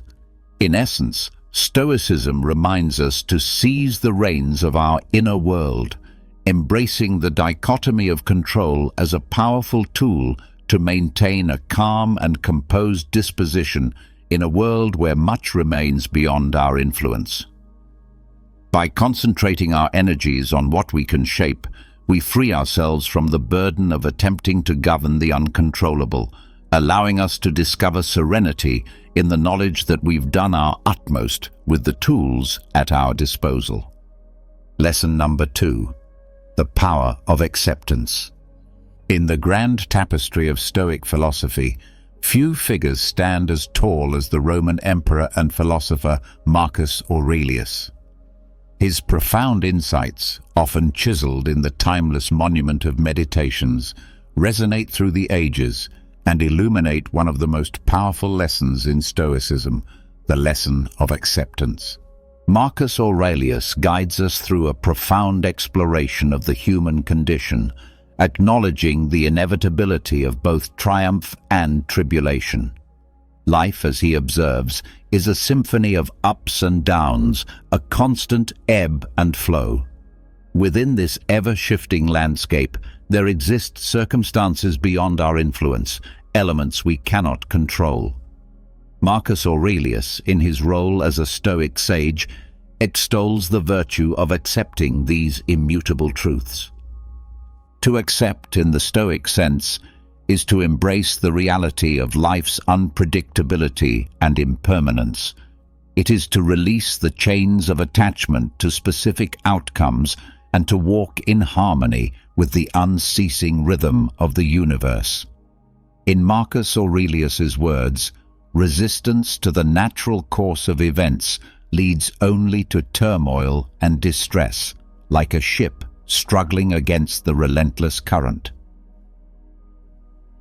The Stoic perspective on acceptance is akin to setting sail on the sea of existence without a fixed destination, yet with an unwavering faith in the voyage itself.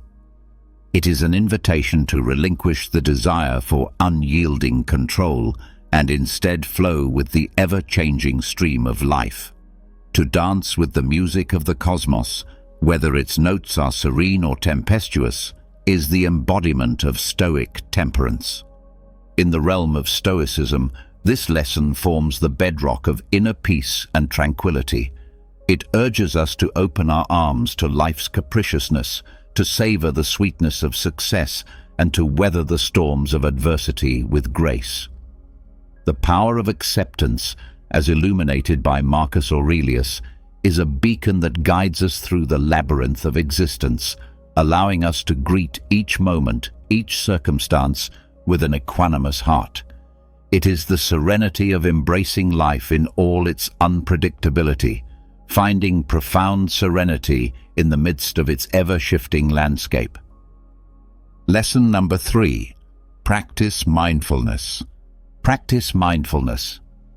Seneca, the venerable Stoic philosopher whose wisdom has transcended the ages, illuminates a crucial lesson for those seeking calm and composure in the midst of life's tempests: the practice of mindfulness.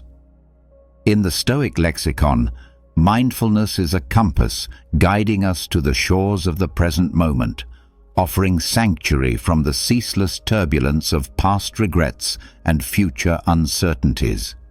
In its essence, mindfulness is the art of inhabiting the now, of immersing oneself in the present moment with profound awareness.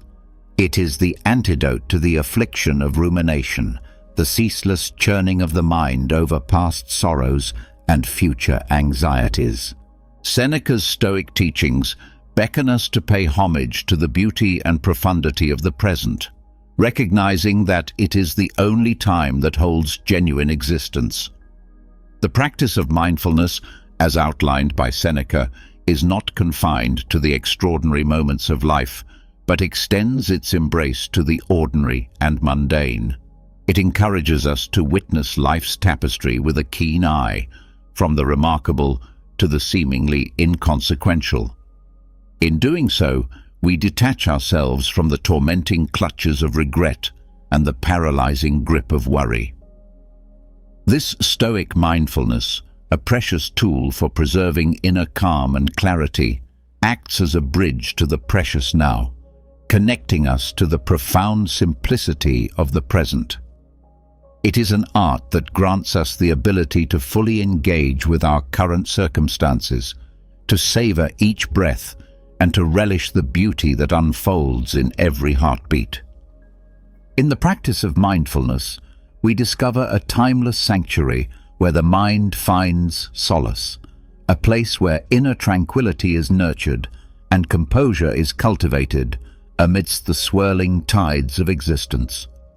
Lesson number 4. Cultivate resilience. Resilience. In the vast landscape of Stoic wisdom, the lessons of resilience echo as a resounding anthem. And it is Epictetus, the Stoic philosopher par excellence, who raises his voice to teach us the profound art of confronting adversity with unwavering fortitude. To Epictetus, adversity is not a foe to be feared, but a chisel that sculpts the masterpiece of our character. Stoicism, with its roots deep in the natural order of life, imparts the fundamental truth that challenges are the warp and weft of existence. Stoics, embodying this wisdom, do not perceive adversity as an obstacle or a source of suffering, but rather as an opportunity, a crucible that tempers and refines their inner metal. Epictetus beckons us not to wilt before the storms of life, but to stand steadfast like the unyielding oak, unshaken by the tempest. The essence of this Stoic perspective lies in the profound realization that it is not the events themselves, but our judgments, reactions, and the choices we make in the face of adversity that hold the power to distress us. It is the lens through which we view life's trials that shapes our inner tranquility. To cultivate resilience in the Stoic vein is to walk the path of personal development, and to recognize adversity not as a scourge, but as a tutor. Stoicism teaches us that in the crucible of hardship, we discover the true extent of our strength, and it is through facing life's tribulations with courage and unwavering resilience that we emerge like tempered steel, with a character fortified by the trials we have endured. The Stoic perspective on adversity harmonizes seamlessly with the Stoic belief in the sovereignty of choice. Epictetus, in his sagacity, urges us to confront challenges not with trepidation, but with the valor of a warrior, for it is through our responses to external events that we preserve the sanctity of our inner calm and composure. It is the gift of resilience that allows Stoics to navigate life's tempestuous seas with an unswerving gaze, unwavering even in the face of the most turbulent storms. Lesson number 5. Choose your response. Choose your response. Epictetus, the venerable Stoic sage whose wisdom has traversed the annals of time, bequeaths to us a profound lesson of immeasurable value, the power of choice in our responses. Within the Stoic philosophy, this lesson stands as an indomitable pillar, a lighthouse guiding us through the tumultuous seas of existence. Epictetus, with unwavering conviction, imparts the truth that while the tides of external events may remain beyond our dominion, the helm of our responses is firmly within our grasp. This, he proclaims, is the essence of Stoic wisdom. In the Stoic sanctum, wherein calm and composure reign supreme, the locus of control is resolutely internal.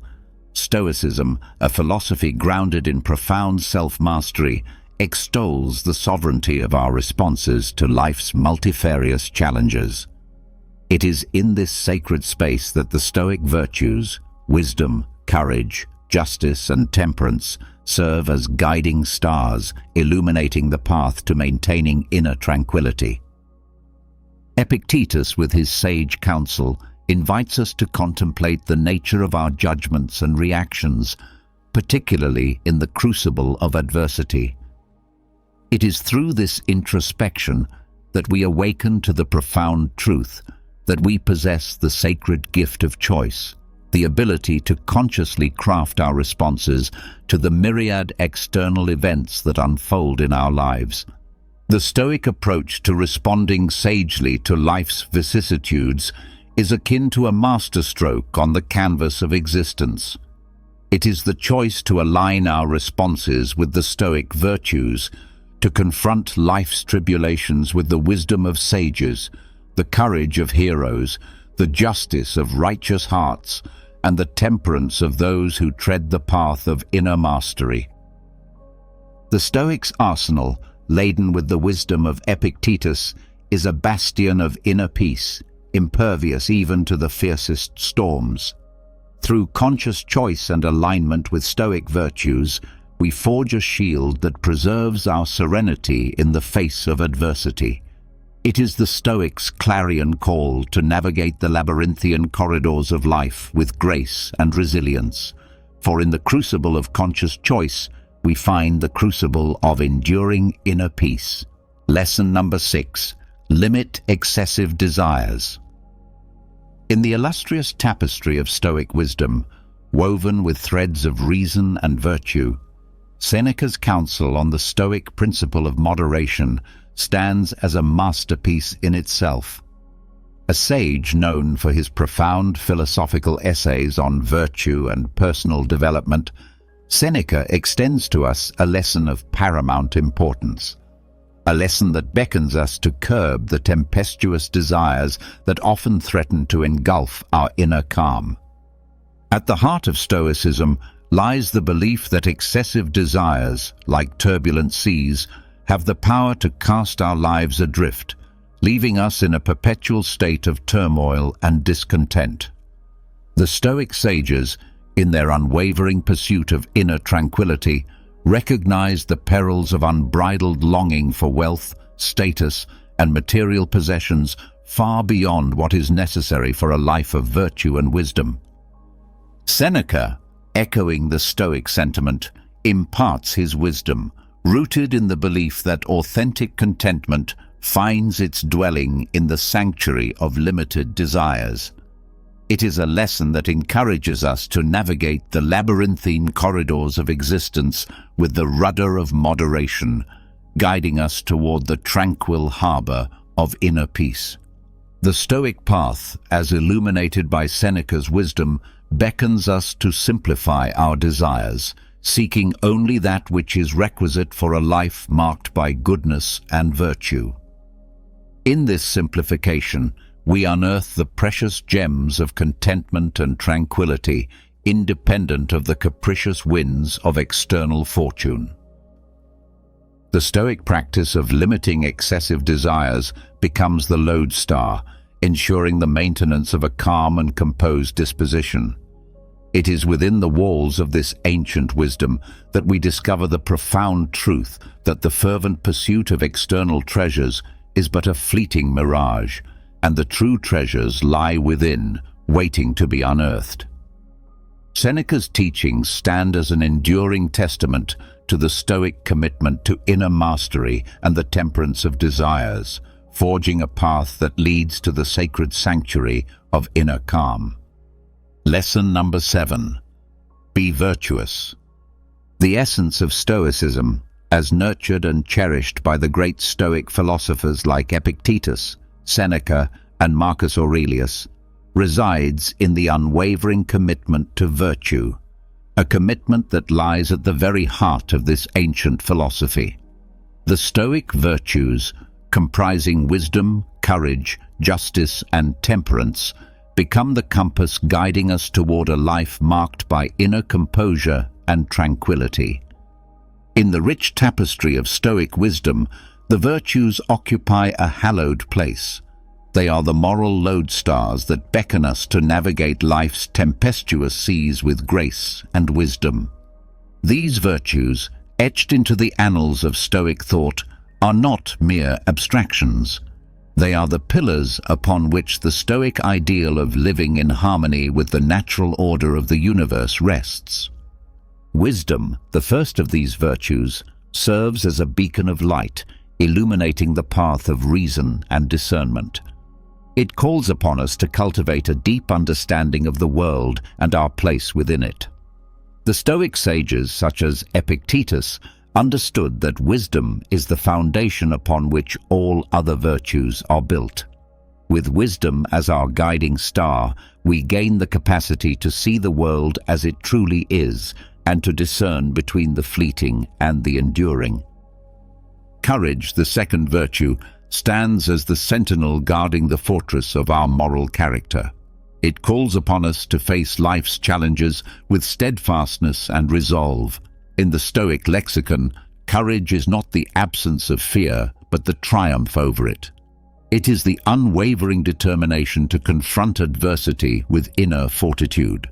Seneca, through his teachings, extols the importance of courage in forging a character marked by resilience and unwavering resolve.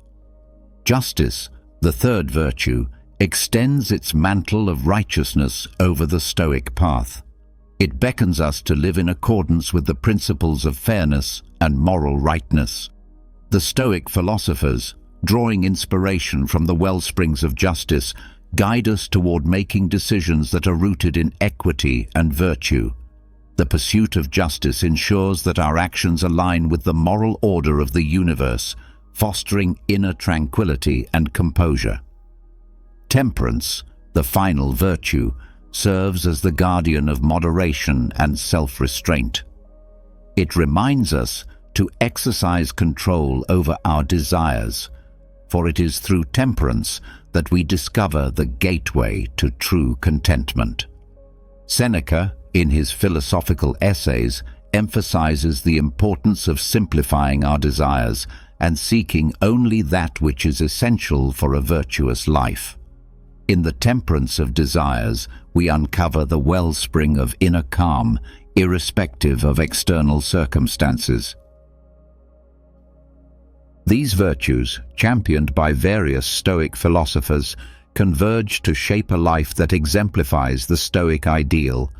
They serve as the lodestar, guiding us through life's turbulent seas with grace, wisdom, and unshakable inner peace. By adhering to these virtues and allowing them to permeate our thoughts and actions, we maintain a calm and composed disposition, reflecting the Stoic commitment to inner harmony and ethical living. In the mosaic of Stoicism, the virtues are the vibrant colors that compose the image of a life lived in harmony with the eternal truth of the cosmos. Lesson number 8. Understand the transitory nature of life. The transitory nature of life, in the profound and timeless verses of his Meditations, Marcus Aurelius, the Roman emperor and Stoic philosopher, delves into the essence of life, a life imbued with transience. His teachings are a testament to the wisdom that accepting the ever-changing nature of existence is a cornerstone for maintaining a calm and composed demeanor. Through the lens of Stoicism, Marcus Aurelius imparts a lesson that is perhaps one of the most pivotal for achieving inner serenity. He invites us to embark on a philosophical journey that involves acknowledging the ephemeral and transient aspects of life. The Stoic recognition of this reality, often referred to as the transitory nature of life, is not a harbinger of despair. Rather, it serves as a cornerstone of strength that can lend profundity to our existence. The core of this lesson is the understanding that nothing in the realm of human experience, be it the moments of joy or the trials of adversity, is immutable. The universe, in its eternal ebb and flow, weaves a tapestry of constant change. The Stoic sage does not resist this cosmic dance, but chooses to waltz in harmony with it, with grace and wisdom. Marcus Aurelius urges us to unburden ourselves from the weight of attachments to those fleeting moments that shimmer like stars across the night sky, and to the material possessions that hold our attention for but a brief interlude. He teaches us to appreciate these moments and possessions as they come into our lives, but also to let them go when the time for departure arrives. In doing so, we unearth an inner sanctuary of calm and composure, impervious to the external tempests. Accepting the impermanence of all things, as championed by Marcus Aurelius, acts as a salve for the soul. It allows us to put into perspective the vicissitudes of life. It liberates us from the bondage of anxiety that stems from clutching onto what was or what might have been. Through this Stoic teaching, we become the architects of our inner fortitude, crafting a character marked by resilience in the face of life's inevitable changes. In understanding the transitory nature of life, we pave the way for a profound sense of inner tranquility. We recognize that our capacity for calm and composure transcends the rise and fall of external circumstances. It is an enduring presence, much like the stars that continue to shimmer in the night sky, irrespective of the fleeting clouds that pass before them. Marcus Aurelius, through his Stoic wisdom, invites us to bask in the light of this understanding, offering us the opportunity to savor life's moments while retaining an unwavering sense of inner peace. Lesson number 9. The value of gratitude. In the profound tapestry of Stoic philosophy, woven with threads of wisdom and resilience, there exists a gem that sparkles with profound insight: the value of gratitude. This lesson, championed by Seneca, one of Stoicism's eminent philosophers, illuminates the path to inner calm and contentment, irrespective of life's challenges. It guides us to celebrate not only life's triumphs, but also its tribulations, for it is through the lens of gratitude that we find serenity even in the face of adversity. Seneca, in his essays dedicated to the concept of gratitude, masterfully extolled its virtues. He beckoned us to redirect our gaze from what we may lack to what we have, to find solace in the present moment, and to embrace the treasures that often go unnoticed. In this Stoic practice, we unearth a potent tool for sustaining a profound sense of inner peace. The core of Seneca's teachings on gratitude is a gentle reminder that the act of being thankful is not contingent on the abundance of our possessions, but rather on our ability to perceive life's blessings in their myriad forms. In this sense, gratitude is not a mere response to life's easy moments, but a profound acknowledgement that even amidst the tempest's fury, there is a shelter of calm to be found. By cultivating a sense of gratitude, we recalibrate our relationship with life. We learn to see the splendor in the ordinary, the lesson within adversity, and the preciousness of every fleeting moment.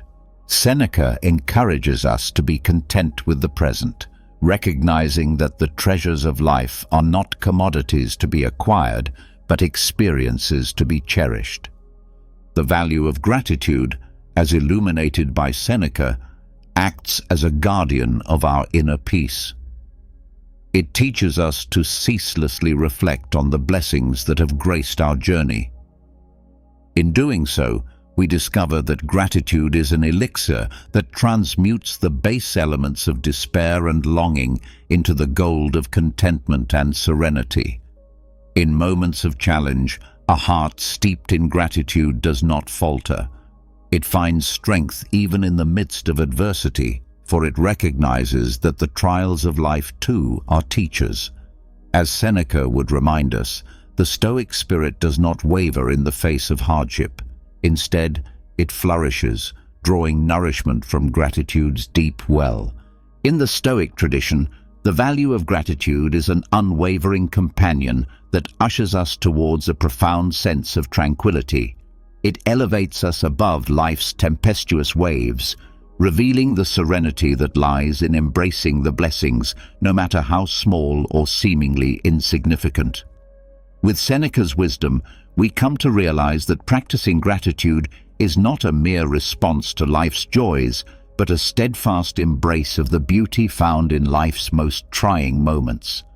With every breath, every heartbeat, and every fleeting moment, we are presented with opportunities to unearth the treasures of gratitude. Seneca's Stoic legacy beckons us to cherish the present, not in spite of life's challenges, but because of them, and to savor the beauty that surrounds us. It is in this luminous practice that we discover a profound sense of tranquility and calm, even amidst the tempests of existence. Lesson number 10. Keep learning and growing. In the profound tapestry of Stoicism, where wisdom is woven with threads of resilience and temperance, we find a radiant lesson that beckons us to embark on a lifelong journey of self-improvement. Epictetus, one of Stoicism's luminaries, stands as a steadfast guide in this pursuit, revealing that the path to inner calm and composure is paved with the stones of personal growth. The Stoic commitment to self-improvement is a recurring theme in the philosophy, finding resonance across different Stoic philosophers. Epictetus, in particular, carries the torch of this lesson with unwavering conviction. He invites us to tread a path of perpetual growth, emphasizing that this commitment is a treasure trove of wisdom that equips us to navigate life's challenges with grace and sagacity. At the heart of this Stoic doctrine lies a profound realization that life is an unceasing voyage. We are not static beings, but vessels of potential, forever capable of evolution. The commitment to lifelong learning and growth is an unyielding call to action, a reminder that no matter where we stand, there are yet horizons to explore and virtues to cultivate. The Stoic pursuit of self-improvement aligns harmoniously with the quest for wisdom and tranquility. It is an acknowledgement that inner calm and composure are not static attributes, but dynamic processes enriched by the ceaseless quest for understanding. Epictetus encourages us to strive for wisdom as we would for a precious gem, knowing that it is the compass that guides us through the labyrinth of existence. The Stoic journey of self-improvement finds its pulse in the ebb and flow of life's experiences. We are not called to perfection, but to progress, not to stagnation, but to steady growth. This Stoic lesson echoes through the corridors of wisdom, whispering that there is no final destination, but an endless odyssey of becoming a better version of ourselves. In embracing this lesson, we learn to navigate life's challenges with resilience and fortitude. The Stoic spirit finds strength not in the absence of adversity, but in the quest for growth, which adversity often catalyzes. We discover that setbacks are not roadblocks, but stepping stones, and every trial is a teacher. The commitment to lifelong learning and growth is a lighthouse in the tempest, a source of calm in the face of life's challenges. It is a testament to the Stoic principle that, regardless of external circumstances, we are the masters of our inner world. The more we learn, the more we grow, and the more we grow, the better we become at weathering the storms of existence. In the echoes of Epictetus's teachings, we find an invitation to celebrate the journey of self-improvement, to revel in the process of learning, and to honor the endeavor of growth. It is a lesson that assures us that with every step taken on this path, we come closer to the heart of Stoicism, a life marked by inner calm, composure, and the pursuit of wisdom. In a world filled with distractions and uncertainties, Stoicism offers a timeless and practical guide to maintaining calm and composure. By embracing these 10 lessons from Stoicism, inspired by the wisdom of different Stoic philosophers and embodying the virtue of temperance, you can navigate life's challenges with grace, wisdom, and inner peace. The Stoic temperance becomes your anchor, guiding you through the storms of existence and helping you keep calm in the face of adversity. As you embrace these Stoic lessons, you discover a profound sense of tranquility and equanimity that enables you to thrive regardless of life's challenges. Stoicism's enduring wisdom reminds us that inner peace and composure are not dependent on external circumstances, but are cultivated within through the practice of these valuable lessons. Think and act. Imagine possessing the power to find inner peace and happiness, regardless of the circumstances swirling around you. That's not just powerful, it's revolutionary.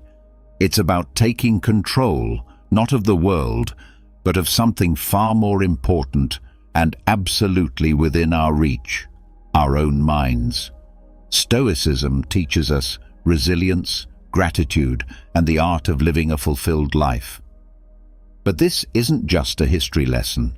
It's about you, your life today. It's about facing the chaos of our modern world without losing your cool. It's about finding calm in the storm and happiness in the simplest of things.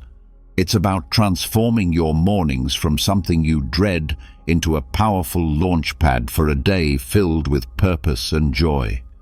So if you've ever felt overwhelmed by the noise of life, if you've ever struggled to find a moment's peace, or if you're just curious about how ancient wisdom can be your secret weapon in the 21st century, stick around. This might just be the video that changes everything for you.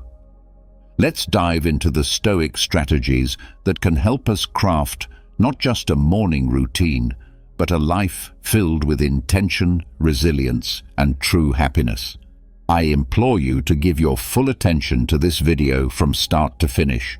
If you've made it here, you're not like everyone else.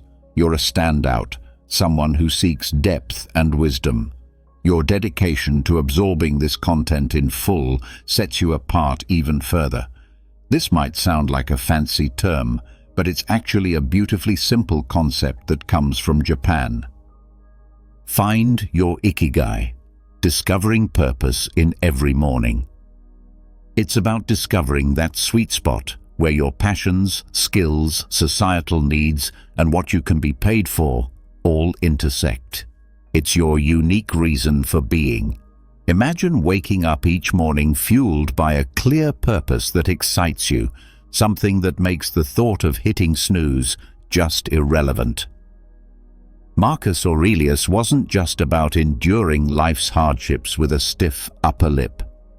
He was deeply invested in the idea that we're all here to play our part, to contribute something meaningful.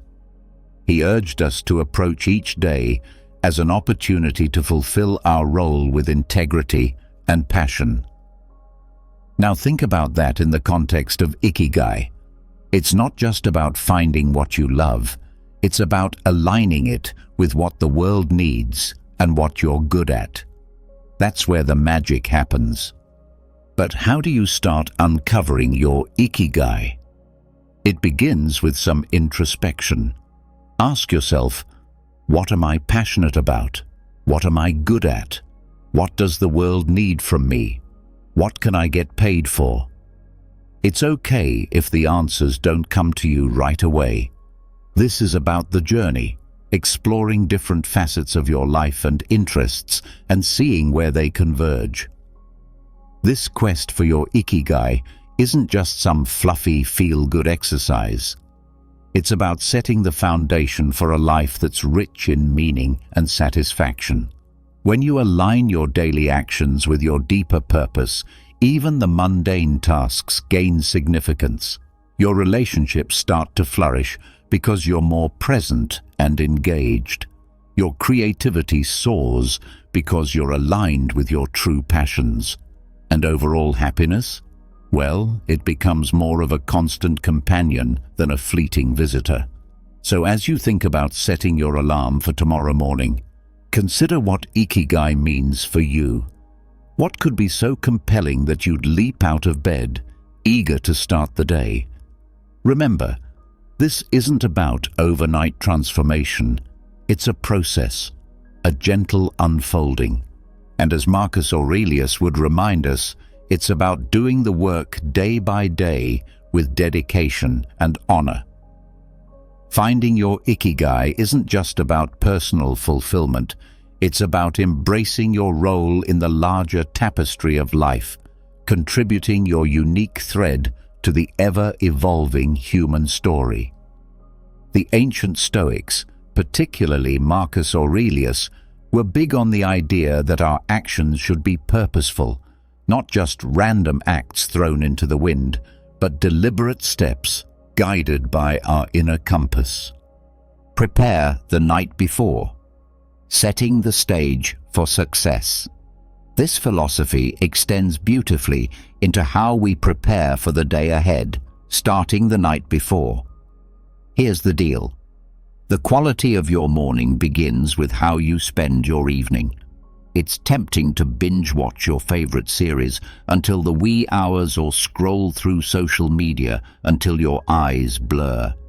But let's pause and consider how that sets you up for the next day. Your brain needs time to unwind, to process the day's events, and to recharge for what's ahead. That's where a solid pre-sleep routine comes into play.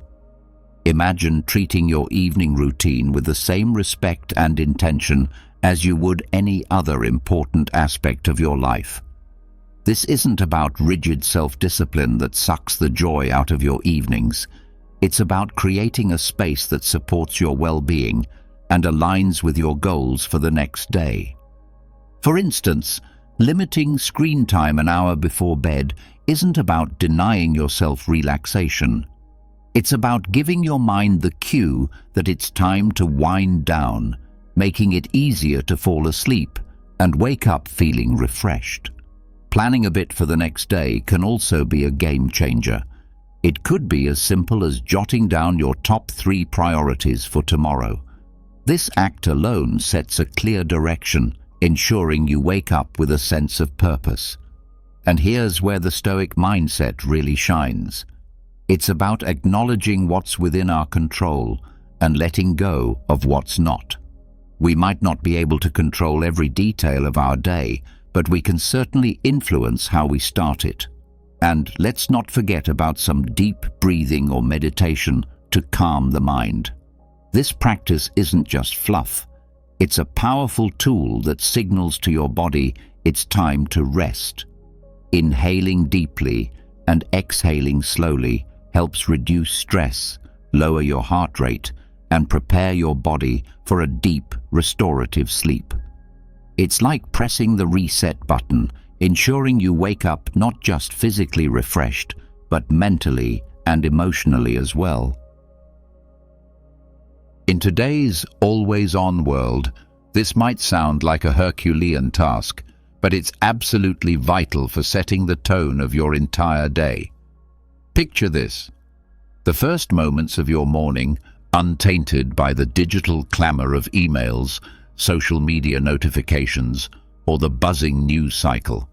It's just you, your thoughts, and the serene quiet of the dawn. That's not just refreshing, it's empowering.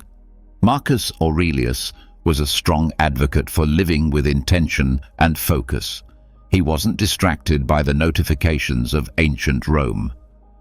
Avoid morning distractions, embracing serenity. And believe me, he had his share of distractions. Instead, he emphasized the importance of concentrating on the present moment and the task at hand. He knew something that's even more relevant today. The quality of your attention determines the quality of your life. So how do we apply this ancient wisdom in the modern age? First, it's about creating a morning space that's intentionally free from digital distractions. This isn't about shunning technology, but rather choosing not to let it dictate the start of your day. It's tempting to roll over and immediately check your phone, but that instantly puts you in a reactive state, responding to the demands and dramas of the external world. Instead, give yourself the gift of a peaceful start. Imagine dedicating the first hour of your day to activities that nourish your soul and sharpen your mind. Maybe it's reading, meditating, journaling, or simply enjoying a cup of coffee as you gaze out the window. This isn't wasted time. It's an investment in your well-being. By avoiding distractions, you're not just avoiding stress. You're actively creating a reservoir of peace and focus that you'll draw from throughout the day. Making the most of your mornings isn't about adding more to your to-do list. It's about subtracting the noise that doesn't serve you. It's about prioritizing what truly matters before the day's demands start pulling at your attention. This is where the Stoic practice of focusing on what's within your control comes into play. You might not be able to control the flood of emails waiting for you, but you can control how and when you choose to engage with them. So tomorrow, challenge yourself to start the day on your terms. Resist the urge to dive into the digital world first thing. Instead, anchor yourself in the present moment, savoring the peace and potential that the morning holds. Remember, every day is a new opportunity to live more intentionally, more serenely, and more in line with who you aspire to be. Let's make our mornings a testament to that ambition, guided by the timeless wisdom of Stoicism and the unwavering focus on what truly matters. Stoicism, at its core, is about understanding what is within our control and acting with virtue and intention in those areas. Marcus Aurelius, Seneca, Epictetus. These guys weren't just talking about enduring life's hardships with a stiff upper lip. They were advocating for a proactive, wake up consistently, the power of routine engagement with life, taking charge of our actions and our mindset. Waking up consistently is a practice that embodies this philosophy. It's a declaration that we are in control of how we start our day, that we are not at the mercy of whims or external pressures. Building a life, as Stoicism suggests, step by step, with contentment in each action, is a powerful concept. It reminds us that big changes start with small, consistent actions. Waking up at the same time each morning might seem like a small thing, but it's a cornerstone habit that sets the stage for everything else. It's about creating a stable foundation for your day, where you're not rushing from the moment you open your eyes, but rather starting with a sense of control and purpose. But here's the thing. Consistency is challenging. It's supposed to be. The early days of trying to wake up at the same time each morning can feel like an uphill battle. Your bed feels more comfortable than ever, and the temptation to hit snooze just one more time can feel irresistible. This is where the Stoic practice of perseverance comes in. It's about reminding yourself why you're doing this, about the person you're becoming through this discipline. It's about seeing beyond the immediate comfort and focusing on the long-term benefits this habit will bring into your life. Becoming a morning person, then, is not just about the mornings themselves. It's about embodying the qualities that make you resilient, focused, and intentional throughout your day. It's a practice in self-mastery, in aligning your actions with your values, and in cultivating the kind of life you want to live, one morning at a time. So how do we make consistency our ally? Start by setting a clear intention the night before. Remind yourself why waking up at a specific time is important to you. Is it to have more quiet time in the morning for reading or meditation? Is it to exercise or simply to start your day in a more relaxed and controlled manner? Then create an environment that supports this habit. Maybe it's going to bed a bit earlier to ensure you get enough sleep, or keeping your curtains slightly open to let the natural light wake you up gently. And when it gets tough, remember the Stoic belief in the power of our own will and the importance of acting according to our principles. Each morning that you wake up at your chosen time, you're not just starting your day, you're reinforcing a commitment to yourself, to your growth, and to living a life of intention and purpose. Take it easy, embracing self-compassion. Amidst all this talk of discipline, consistency, and waking up with the sun, it's paramount to remember one thing: we're human. And being human means we're beautifully complex creatures with brains that often prefer the path of least resistance, the instant gratification route. This is precisely why embarking on new habits, like transforming our mornings, can initially feel like an uphill battle. Yet there's something incredibly freeing in acknowledging this fact. It's not a flaw, it's just part of the human experience. Now, let's channel some Stoicism into this concept. Stoicism teaches us the importance of self-compassion and understanding alongside its calls for discipline and resilience. Marcus Aurelius, in his personal writings, often reminded himself to be patient and forgiving with his own shortcomings. He knew that berating oneself for every slip-up was not the path to growth. Instead, he advocated for recognizing our errors, learning from them, and then letting them go. This approach is crucial when we're trying to cultivate new morning routines, or any habit for that matter. Those first few days or even weeks can be tough. Your alarm goes off, and every fiber of your being wants to stay cocooned in the warmth of your bed. And let's be honest, there will be days when you'll give in to that desire. That's okay. The key is what you do next. Do you beat yourself up, spiraling into a cycle of guilt and self-criticism? Or do you take a breath, forgive yourself, and see the next morning as a fresh opportunity to try again? Forgiveness and patience with ourselves are not signs of weakness.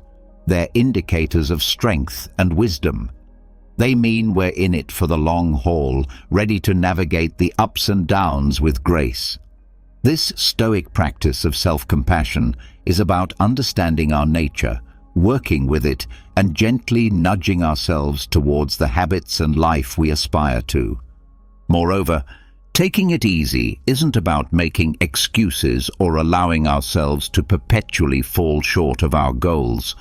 It's about recognizing that growth is a process, filled with learning curves and setbacks. It's about understanding that each new day brings with it a new set of challenges and opportunities, and it's in this daily renewal that we find our strength and resilience. So as you work on embracing those early mornings, or any new habit, remember to take it easy on yourself. Celebrate the small victories, learn from the setbacks, and approach each day with a heart ready to try again. Small acts of discipline, building a virtuous life. This isn't just about becoming a morning person. It's about cultivating a mindset that's prepared to face life's challenges with a blend of determination and kindness. Consider the simple act of placing your alarm clock across the room. It's not just about making it physically harder to snooze. It's a statement. It's a commitment to start the day on your terms, to rise despite the comfort of the bed's embrace. It's a small act of defense against the inertia of sleep and comfort, a step towards embracing the day with intention. Similarly, making your bed each morning might feel like a trivial task, especially when you're the only one who'll see it. Yet it's so much more than smoothing sheets and fluffing pillows. It's an exercise in care, in telling yourself that your environment and how you engage with it matters. It's about creating a space that reflects the order and respect you're cultivating within yourself. These small victories, as Marcus Aurelius would likely argue, are the building blocks of a disciplined life. They're the everyday choices that, while easy to overlook, cumulatively mold our character. Each time you choose to do these little things, you're casting a vote for the type of person you want to be. You're choosing to be someone who values discipline, order, and respect for oneself and one's environment. But why focus on these small acts? Because they're within everyone's reach. Not all of us can control the major events in our lives, the upheavals, the unexpected turns. But we can control how we respond to the start of each day, how we treat our immediate surroundings, and how we prime ourselves for whatever lies ahead. This is Stoicism in action, focusing on what's in our power to control and letting go of what isn't. Moreover, these practices aren't just about building discipline for discipline's sake. They're about cultivating a mindset that's prepared for life's bigger challenges. If you can commit to these small acts of discipline, you're training yourself to uphold your commitments in more significant areas. You're sharpening your ability to follow through, to remain steady in the face of adversity, and to approach life with a calm, collected demeanor, qualities that define the Stoic ideal. So as you consider the role of discipline in your life, start small. Look for those everyday opportunities to practice self-control and order. Remember, it's in these moments, in the quiet of the morning, when you decide to rise and face the day with intention, that your character is forged. Accountability partners, sharing the journey. These practices are not just chores or tasks, they're rituals, imbuing your day with purpose and your life with a sense of direction and meaning. The idea here is simple, yet profoundly impactful.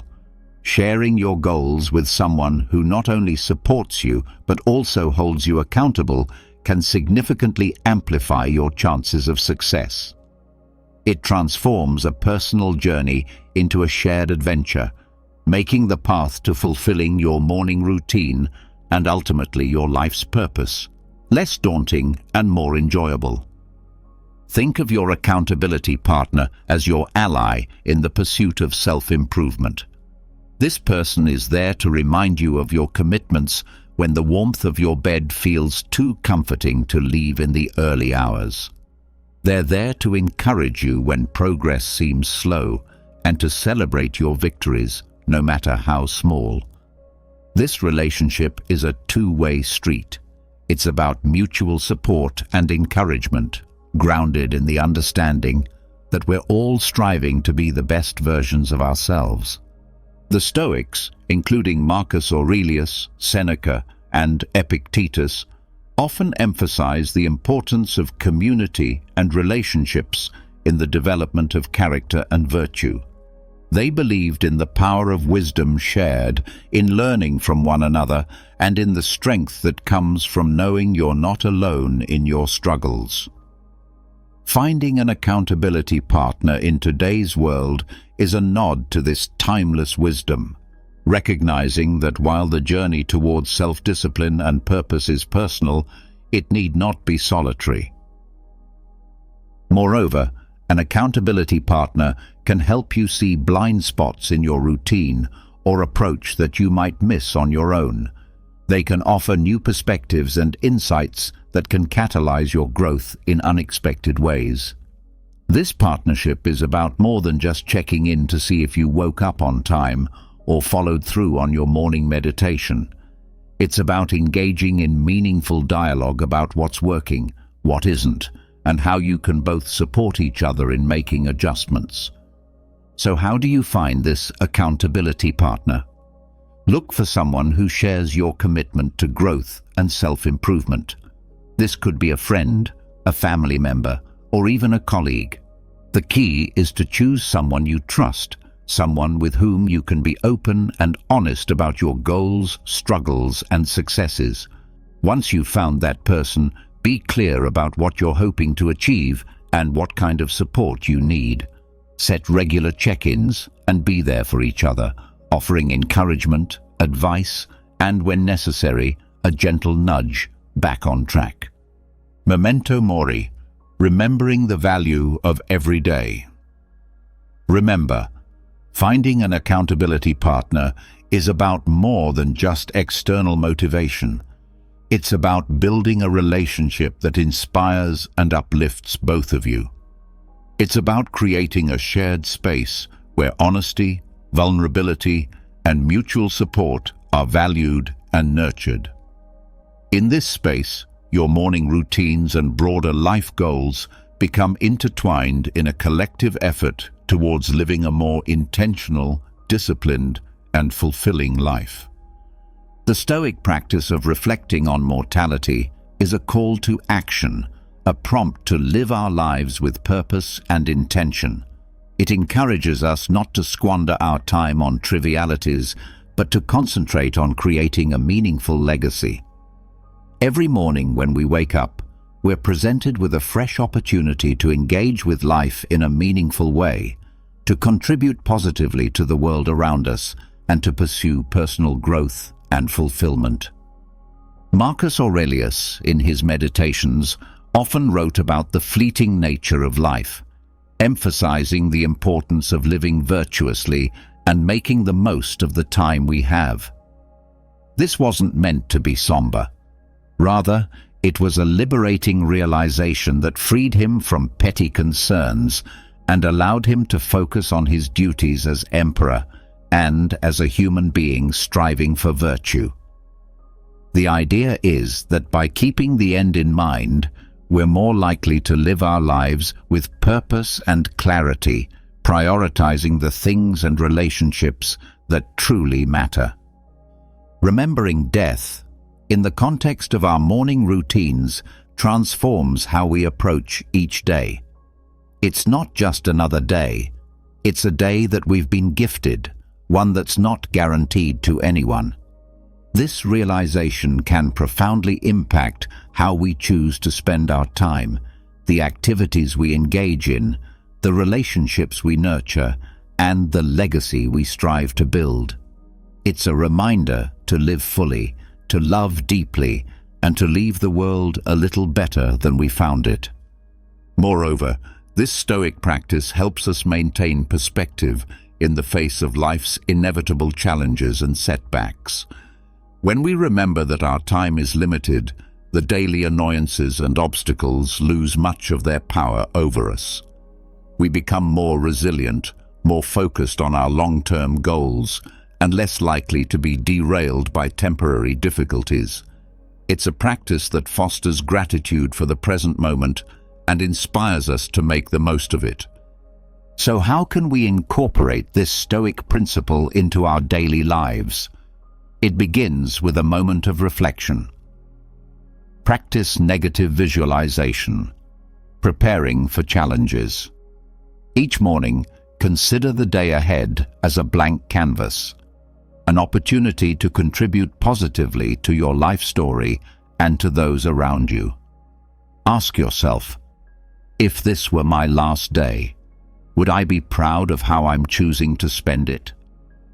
This doesn't mean living in a constant state of existential crisis, but rather cultivating a deep appreciation for the now, for the opportunity to live, learn, and love.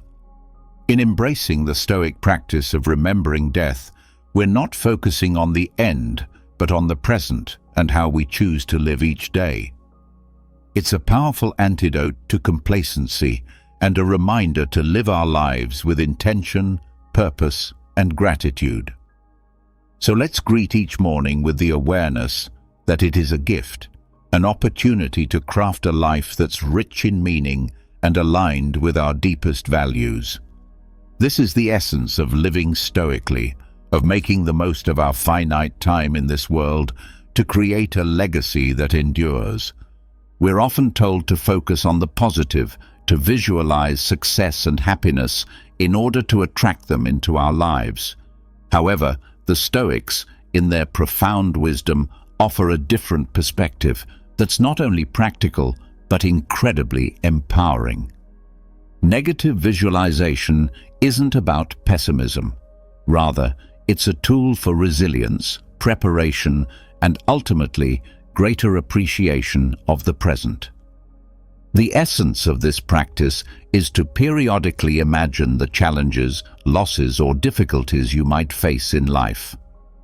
This could range from minor inconveniences like a missed bus or a rainy day to more significant hardships such as the loss of a job or a loved one. The purpose isn't to dwell on these scenarios in a way that breeds fear or anxiety, but to mentally rehearse how you would cope with such situations should they arise. This process of visualization prepares you emotionally and mentally, making you less susceptible to being thrown off course by life's inevitable ups and downs. Marcus Aurelius, Seneca, and Epictetus, they all believed that by contemplating the temporary nature of everything outside our control, we could cultivate a deeper sense of peace and resilience. This practice encourages us to focus on what we can control: our responses, our attitudes, and our actions. Incorporating negative visualization into your morning routine can transform how you approach your day. Instead of stepping out the door blind to the potential challenges ahead, you're mentally equipped to face them. End with gratitude, reflecting on the day's gifts. It's like a mental training session where you strengthen your resilience muscles. So when life inevitably throws a curveball your way, you're not knocked off your feet. You've already rehearsed this moment in your mind and can draw upon your pre-visualized strategies to navigate through it. Moreover, this practice has a beautiful, somewhat paradoxical effect. It enhances our gratitude for the present moment. By imagining life without some of the things we take for granted, we come back to reality with a renewed appreciation for them. It's a reminder of how much we have to be thankful for right now, in this moment. This isn't about dwelling in fear of loss, but about using the thought of it to deepen our appreciation for the here and now. So how do we practice negative visualization in a healthy, constructive way?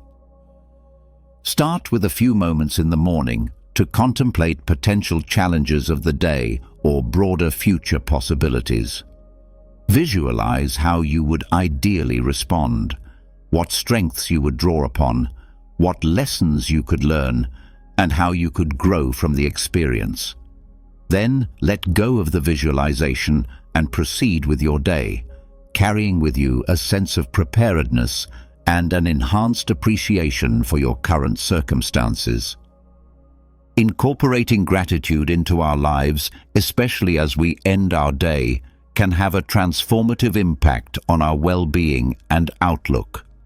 Keeping a gratitude journal is a beautifully simple yet profoundly effective way to cultivate this sense of appreciation. It's about taking a few moments before we sleep to reflect on the day and jot down a few things we're grateful for. This could be anything from a kind gesture from a stranger, a beautiful sunset, the completion of a challenging task, or simply the comfort of our bed waiting to embrace us at the end of a long day. The act of writing down what we're grateful for shifts our focus from what's lacking in our lives to the abundance that's already present. It's a practice that aligns perfectly with Stoic teachings, which emphasize focusing on what we have rather than what we don't, on what's within our control rather than what isn't. This shift in perspective not only sets the stage for a peaceful night's sleep, free from the turmoil of unfulfilled desires or lingering frustrations, but it also primes our minds to begin the next day with a sense of purpose and appreciation. But why end the day with gratitude? Because it allows us to close our day on a note of positivity, regardless of the challenges we may have faced. It's a way of reaffirming the good in our lives, of finding peace even in turmoil, and of nurturing a mindset that sees opportunities for growth and joy in every circumstance. This nightly practice of gratitude creates a ripple effect, influencing not just how we sleep, but how we wake up and approach our mornings. It transforms our first thoughts of the day from groans over the alarm clock to a quiet anticipation of what the new day holds, what new things we might discover to be grateful for. Moreover, this practice of appreciating our life extends beyond our personal sphere. It enhances our relationships as we become more attuned to the value of those around us and more expressive of our appreciation for their presence in our lives. It deepens our connection to the world as we become more observant of and thankful for the beauty and wonder that surround us, often in the most mundane moments. So as we consider the multitude of strategies to enrich our mornings and, by extension, our lives, let's not overlook the power of ending our day with gratitude. It's a practice that embodies the Stoic pursuit of a good life, one marked not by external achievements or material possessions, but by inner peace, contentment, and a deep-seated appreciation for the present moment.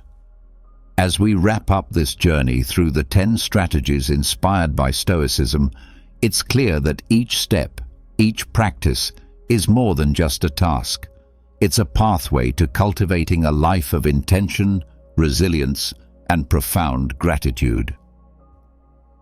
Embracing these practices doesn't mean every day will be perfect, but it does mean that every day will be met with a stronger, more grateful, and more resilient you. You have within you the power to transform not just your mornings, but your entire life into a reflection of the Stoic ideals of virtue, wisdom, and contentment. Remember, this is just the beginning. There's a whole world of Stoic wisdom waiting to be explored, ready to guide you on your path to living a more meaningful and fulfilled life. If you found this journey enlightening and are curious to dive deeper into the Stoic way of life, I encourage you to check out our playlist right here on the screen. It's packed with insights, stories, and practical tips to help you embrace the full richness of Stoic philosophy. Don't forget to like and subscribe to the channel for more content. Please leave your comments and share your experiences. Let's embark on this journey of growth, resilience, and fulfillment together. Here's to mornings filled with purpose, days lived with intention, and a life brimming with gratitude. Thank you for being part of this community. See you soon. Let me introduce you to a Stoic philosopher you'll find truly fascinating, Epictetus. Born into slavery, he faced adversity from the very beginning, yet he managed to rise above his circumstances in a truly Stoic way. Despite enduring a life that most would find unbearable, Epictetus didn't let his external conditions define his inner world. He focused on what he could control, his thoughts and reactions. It's like that Stoic concept of you have power over your mind, not outside events. He later became a prominent philosopher, teaching Stoicism and inspiring countless others. He emphasized the importance of living in accordance with nature and mastering our desires. His teachings are like a guide to finding peace and contentment no matter what life throws at you. So, when you're grappling with life's challenges or striving for a deeper sense of purpose, think of Epictetus. His story and Stoic wisdom can serve as a lantern in the darkness, helping you navigate your journey with resilience and inner strength. Let's delve into his world of Stoicism together and discover the gems of wisdom it offers for our own lives. The only thing I ask of you is not to skip this video in any way. If you're here, consider yourself different from the majority. Consider yourself an exception. Now act like one and don't skip any part of the content. 1. Amor fati. Embrace your fate. You know, there's this fascinating Stoic concept called amor fati, which essentially means loving your fate. It's about embracing not just the good things that happen in life, but also the challenges and setbacks. Imagine seeing every obstacle as an opportunity for growth and transformation. It's like saying, "Hey life, throw whatever you want at me and I'll find a way to make the most of it." Life is unpredictable, right? Sometimes things don't go the way we plan, and that's where amor fati comes in. It encourages us to accept the hand we are dealt and find a way to turn even the toughest situations into something positive. It's about resilience, about saying, I won't let circumstances define me. I'll define how I respond to them. 2. Serve others. Contribute to the common good. I've always been inspired by the Stoic idea of serving others. It's not just about being selfless. It's about understanding that when we contribute positively to our community or the world, it not only benefits others, but also brings a deep sense of purpose and fulfillment to our own lives. It's like this beautiful cycle of giving and receiving. Think about it. When you help someone or make a positive impact on their life, it's like planting a seed of goodness, and that seed grows, not just in their life, but also in yours. You feel this sense of connection, of making a meaningful difference. It's a reminder that we're not alone on this journey. We're all interconnected. 3. Memento mori. Remember your mortality. Have you ever heard of memento mori? It's a Latin phrase that means, remember you will die. Now I know that might sound a bit morbid at first, but it's actually a powerful reminder to live each day to the fullest.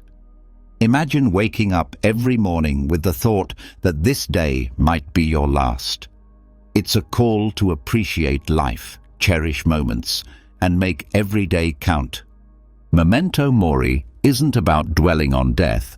It's about embracing life with a sense of urgency and purpose. It's like having a little voice in your head that says, hey, time is precious. Don't waste it on things that don't matter. It's about prioritizing what truly brings you joy and fulfillment, both in your actions and your relationships. 4. Self-discipline. Your internal compass. So, self-discipline.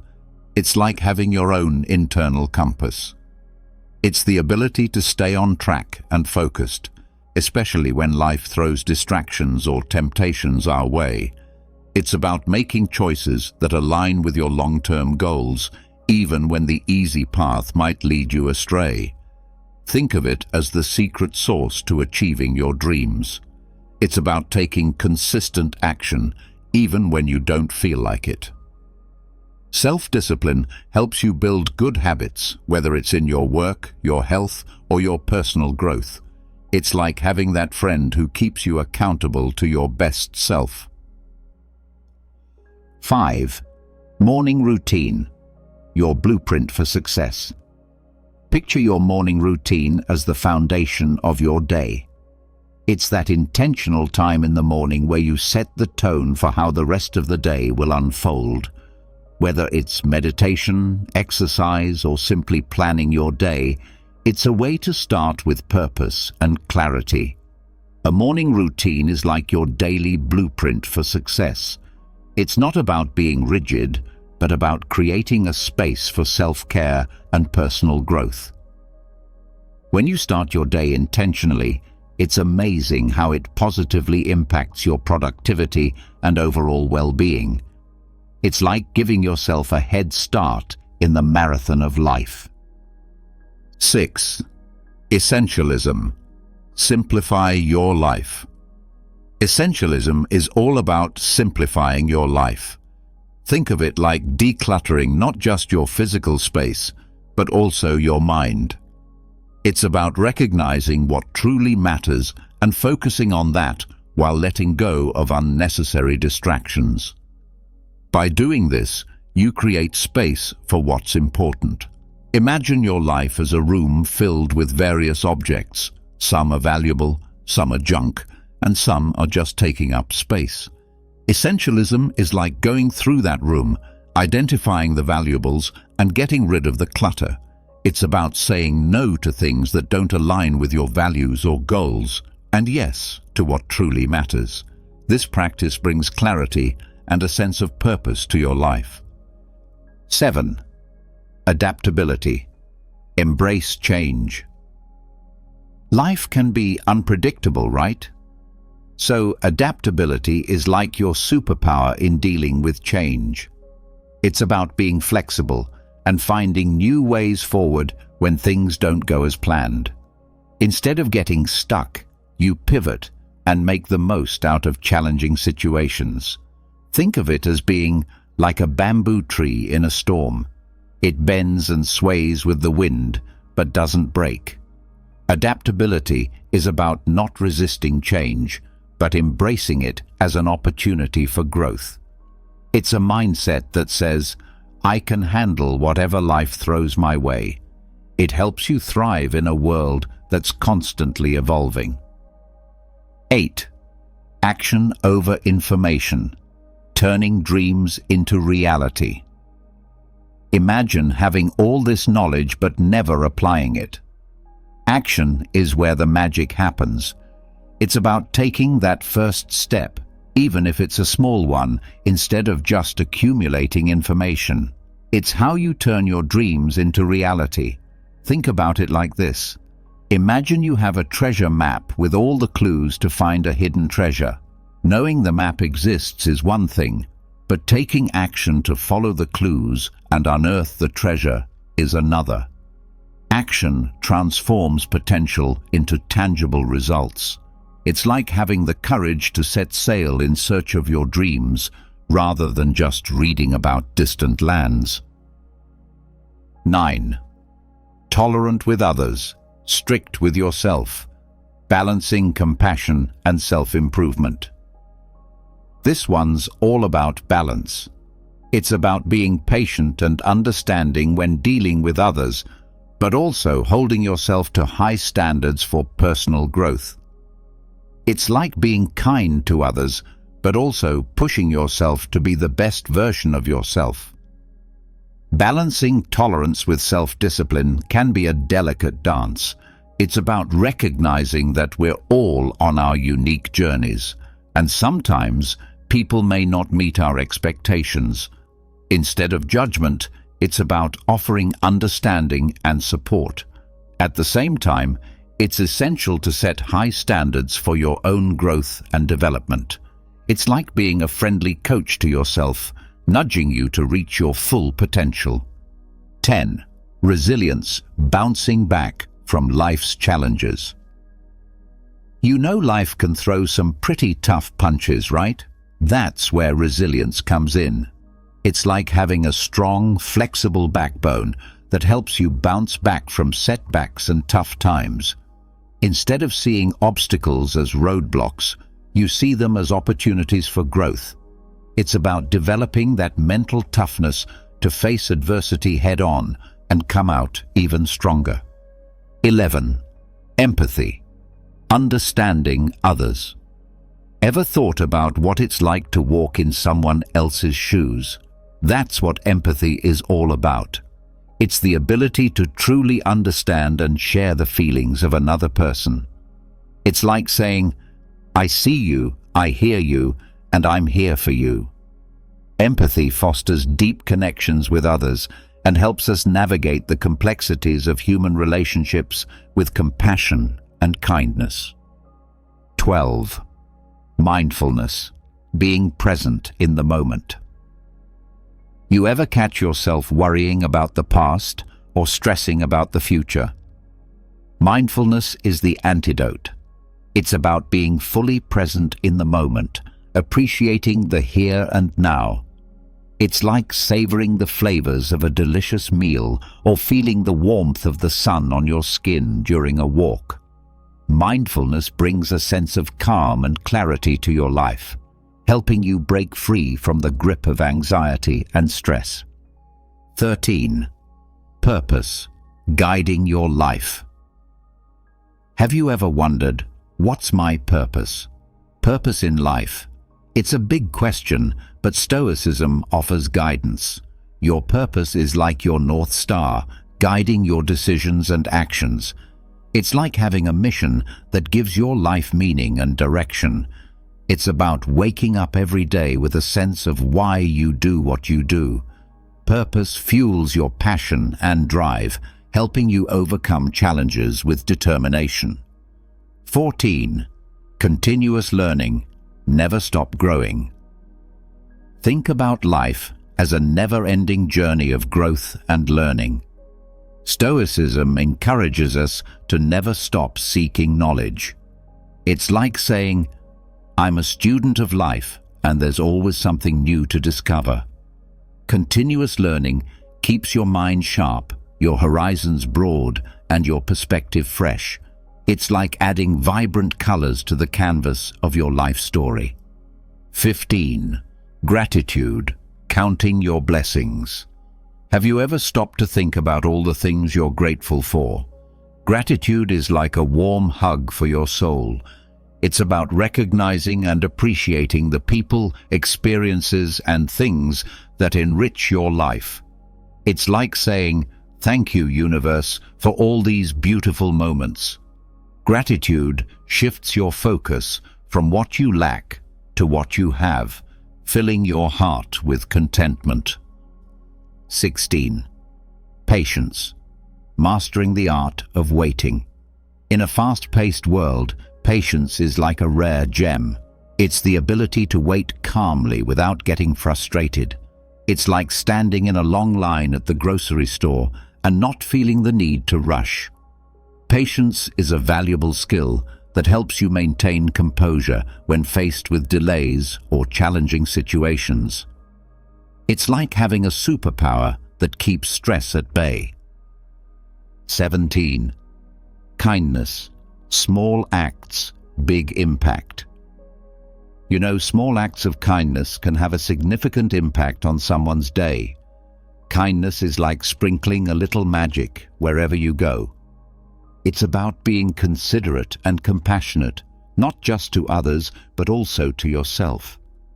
It's like saying, I choose kindness in a world where I can be anything.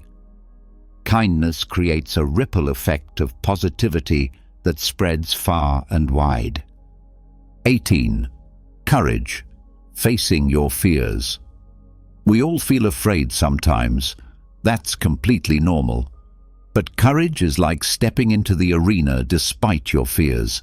It's like saying, I acknowledge my fears, but I won't let them hold me back.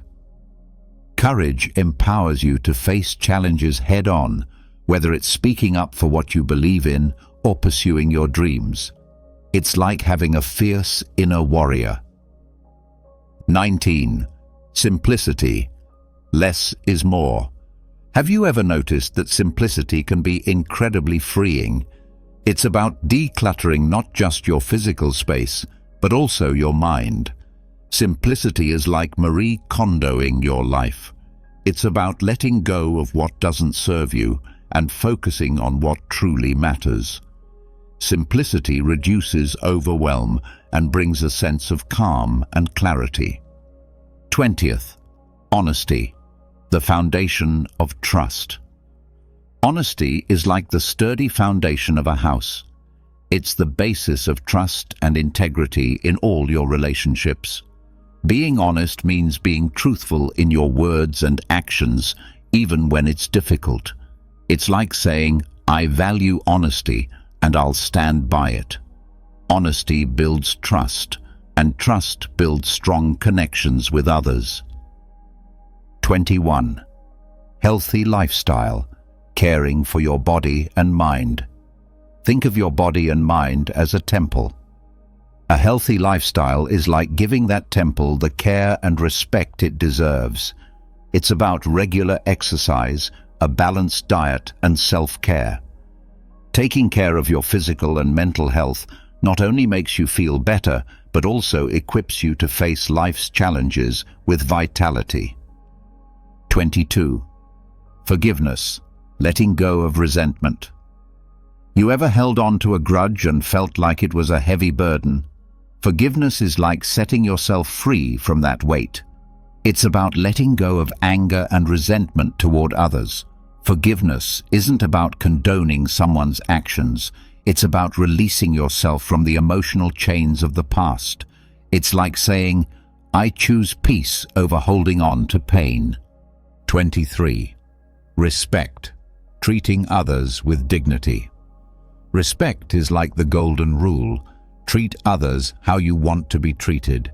It's about showing consideration and courtesy to every individual, regardless of their background, beliefs, or differences.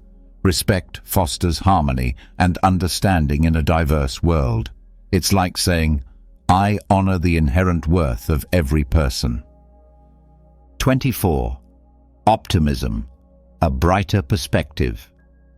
Even in the darkest of times, optimism is like a beacon of light. It's the belief that things can get better no matter how tough they seem. Optimism is a positive outlook on life that can help you weather storms with a hopeful heart. It's like having a sunny disposition that radiates positivity to those around you. 25. Responsibility, owning your choices. Taking responsibility for your choices and actions is like being the captain of your ship. It's about owning up to your mistakes and learning from them. Responsibility means recognizing that your decisions shape your life's course. It's like saying, I'm the author of my own story, and I'll write it with integrity. 26. Balance, harmony in all things. Imagine life as a delicate balancing act. Balance is like ensuring that no area of your life tips the scales too heavily. It's about harmony in work, relationships, and personal growth. Balance prevents burnout and helps you lead a well-rounded life.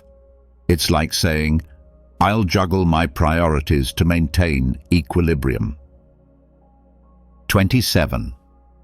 Focus, one task at a time. In a world of distractions, focus is like a superpower. It's the ability to concentrate on one task at a time, avoiding the lure of constant interruptions. Focus enhances productivity and effectiveness. It's like saying, I'll be present and fully engaged in what I'm doing right now. 28.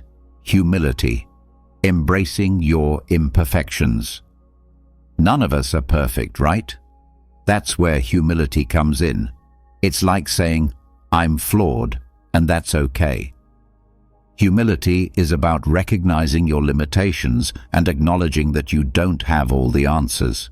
It's like having a teachable spirit open to learning from others. 29. Adapt to change. Embrace the flow of life. Life is like a river, always flowing and changing. Embracing change is like being a skilled navigator, adjusting your course as needed. Instead of resisting change, you go with the flow. It's like saying, I'll adapt and grow with the ever-changing currents of life. 30. Mindset, the power of perspective. Ever heard of the saying, it's all in your head? Well, your mindset shapes your reality. A growth mindset is like believing that effort and learning can improve your abilities. It's about saying, I can develop and grow through dedication. Your mindset can turn challenges into opportunities for personal development. 31. Self-reflection, the mirror of the soul. Self-reflection is like looking into a mirror for your soul. It's taking the time to introspect and understand your thoughts, emotions, and actions. It's like saying, let me get to know myself better. Self-reflection helps you grow, make better decisions, and find inner peace. 32. Acceptance of imperfection, embracing your humanity. We all make mistakes. It's part of being human. Acceptance of imperfection is like giving yourself permission to be imperfect. It's about saying, I'll learn from my flaws and keep growing. This principle reminds us that perfection is an unrealistic goal, and it's okay to stumble along the way. 33. Invest in learning, the currency of growth. Imagine knowledge as a treasure chest. Investing in learning is like filling it with jewels. It's an ongoing commitment to expanding your horizons, acquiring new skills, and gaining fresh perspectives. It's like saying, "I'll never stop investing in myself." Learning fuels your personal growth and keeps your mind vibrant. 34. Admire others, recognize and celebrate.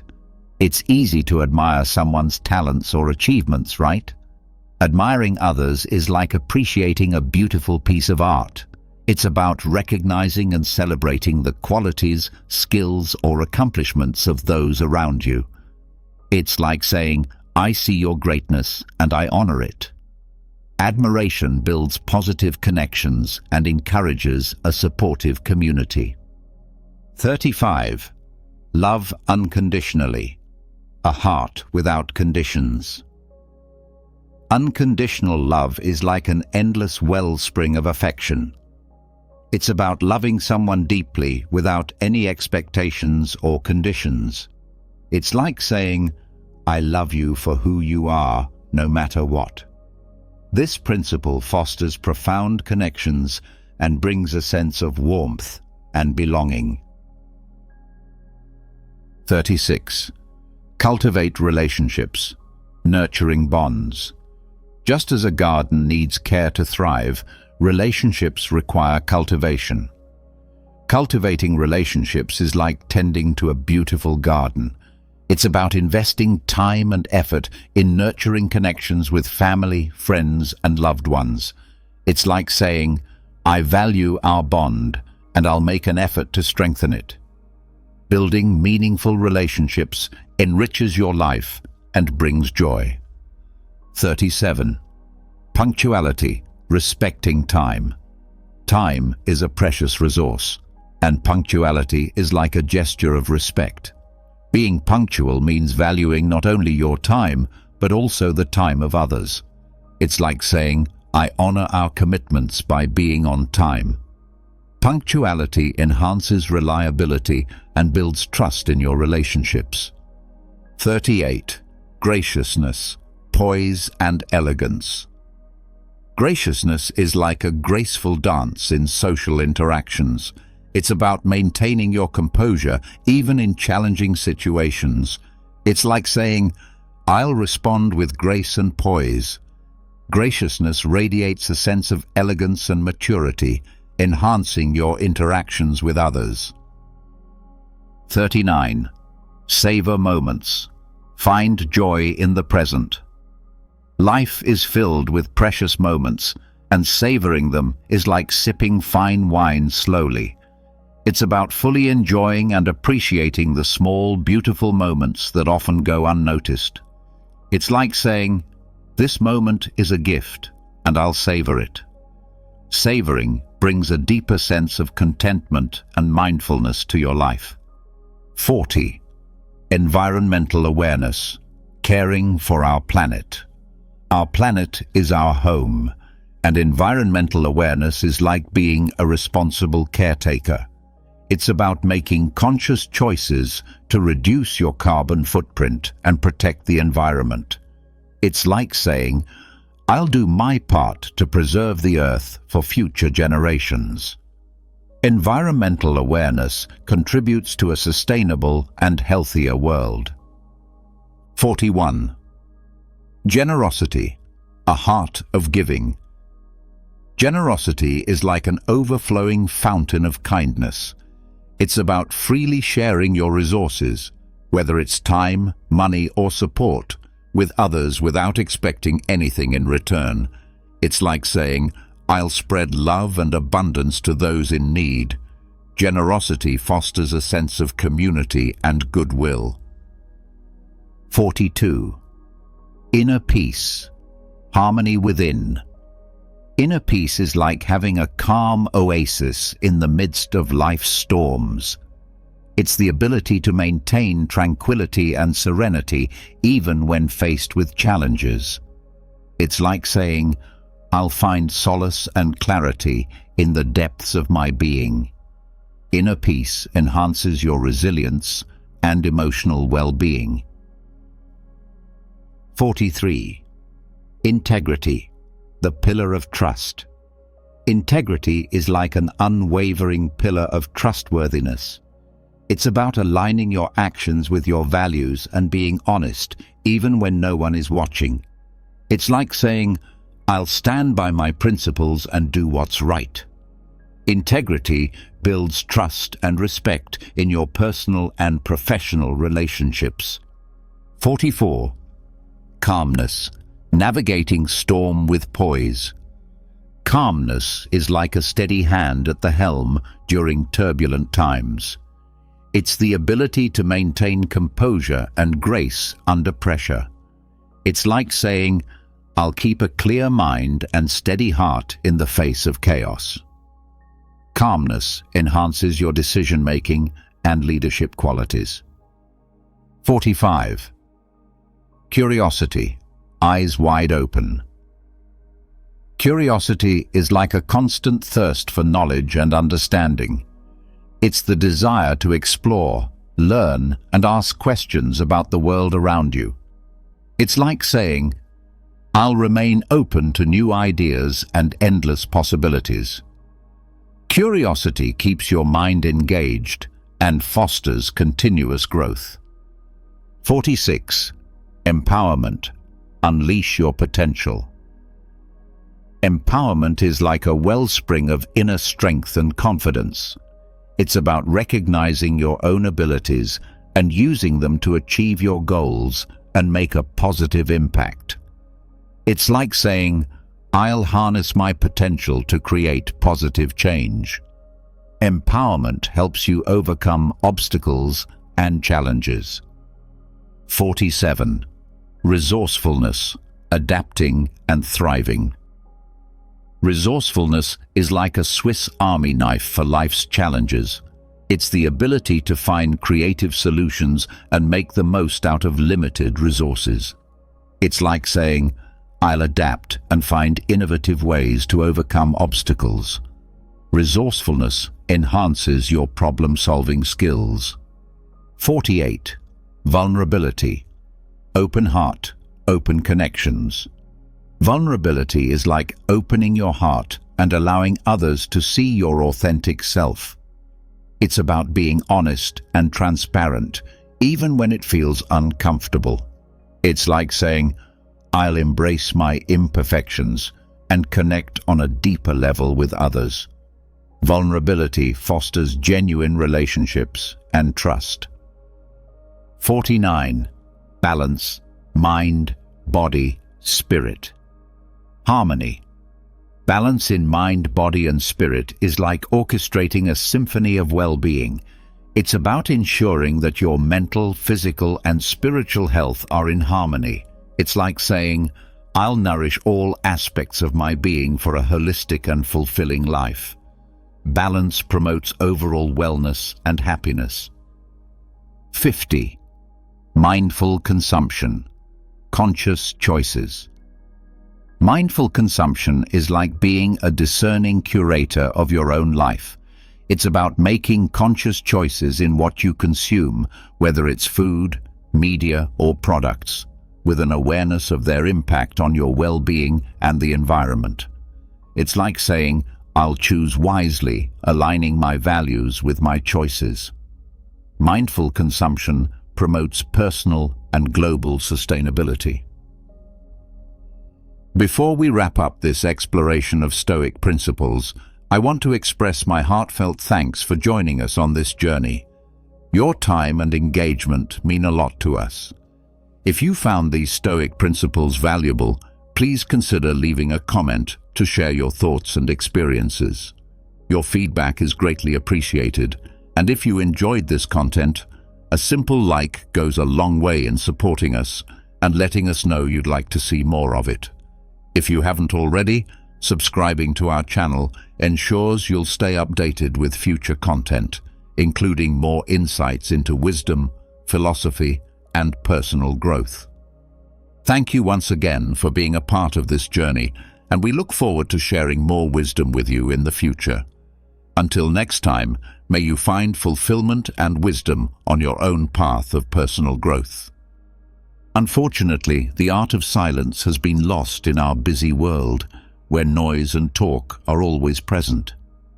But what if the times we choose not to speak were just as strong as the times we do?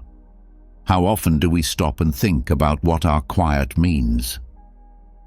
Stoicism is an old theory that teaches people how to control themselves through reason and emotional strength. It's a great way to learn when to speak. Zeno, the founder of Stoicism, said, "It's better to trip with the feet than with the tongue." This wise saying brings up a basic question. How many times have we felt bad about saying something in a hurry or out of anger? Stoicism doesn't just tell us not to do things. We owe it to ourselves to use silence as a tool for growth and peace. Imagine facing life's challenges with the calm confidence that your silence speaks louder than any words ever could. Stoic philosophy teaches that silence isn't just the absence of speech, but a deeply felt response that has been carefully chosen. It is an active, powerful force, a plan that can help ease disagreements, protect us from harm, and help us understand. But when exactly should we embrace silence? Together, we'll find out 9 key times when choosing silence is not only smart, but also life-changing. As we go deeper into these lessons, think about how practicing Stoic silence might change the way you deal with others and your own peace of mind. What if you could end a heated fight with a calm, measured silence instead of harsh words? What might a quiet pause help you say about your feelings and thoughts? Come with us as we dig up the strong times to shut up and let the knowledge of Stoicism guide us. Are you ready to learn more about the deep knowledge of Stoicism? Please leave a word before you start your journey. Number 1. When being criticized unfairly. According to Stoic philosophy, being unfairly criticized is a unique chance to become stronger and show integrity. The main ideas behind this old knowledge come from the ruler Marcus Aurelius, who once said that if something outside of you bothers you, it's not the thing itself that's hurting you, but how you think about it. He also said that you can change how you think about something at any time. Insight says that what bothers us about criticism is not the criticism itself, but how we see and respond to it. Think about this. How might changing how you see criticism make you stronger? Can you think of a time when staying calm in the face of unfair criticism changed the outcome? For example, if you are leading a project at work and your boss criticizes it harshly, a Stoic response would be to calmly look at the feedback and find useful insights while ignoring any negative information that isn't based on facts. Epictetus said that this way of doing things will not only keep your peace, but also keep your professional honor. Don't talk about your theory, live it. To live by philosophy, you have to respond with calm, well-thought-out responses instead of defensive ones. You should let the quality of your responses and ultimately your work speak for itself. Not responding when unfairly criticized is not just a passive act, it's a strategic one. To embrace Stoicism's call to focus on what we can control, our responses and attitudes, this quiet strength turns possible conflict into a sign of your personal strength and philosophical dedication. As you face life's difficulties, think about how silence can help you. What chances might come up if you choose thoughtful silence over impulsive speech? How might this practice not only improve your own peace of mind, but also have an effect on those around you? By incorporating Stoic principles into our daily lives, especially when we are unfairly criticized, we align ourselves with a philosophy that values strength of character over the temporary approval of others. This promotes personal growth and inspires others to do the same, especially in today's world, where boasting and self-promotion often drown out humility. Stoicism tells us to embrace silence, and the wise Marcus Aurelius says, "Don't waste time arguing about what a good man should be one." In this light, think about how silence in response to boasts can turn a potentially ego-fueled environment into a place of self-reflection and growth. There will always be criticism in life, and it can often be a good way to learn and improve. But criticism isn't always fair, even when it's meant to hurt someone.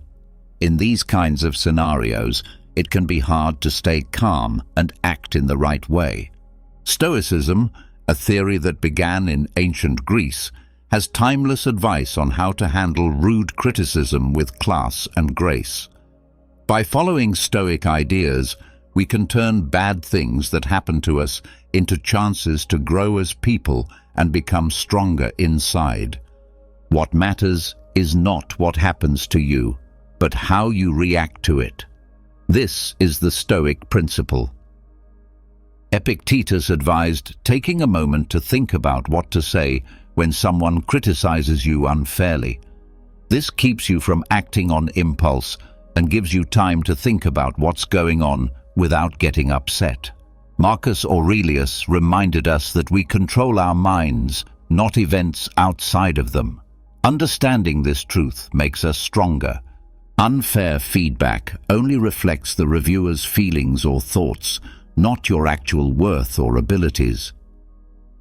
Marcus Aurelius also said that if anyone can prove and show him that he thinks and acts in error, he would gladly change, for he seeks the truth.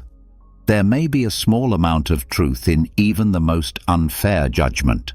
Finding useful insights hidden within criticism allows for self-improvement while discarding unnecessary negativity.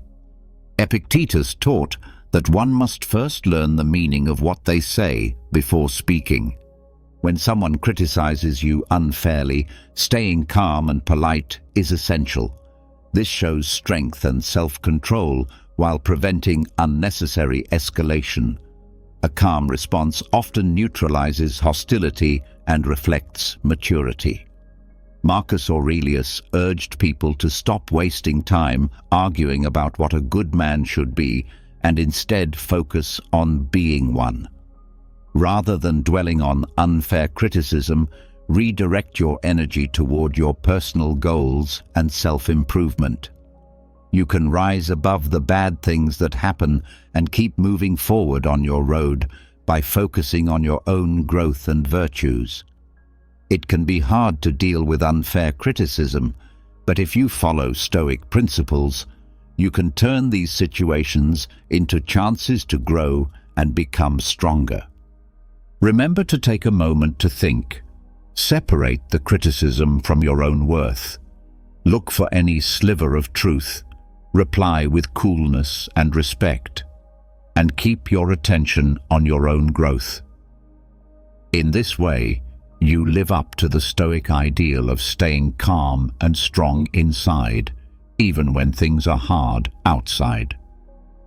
Number 2. Stoic silence in the middle of boasts.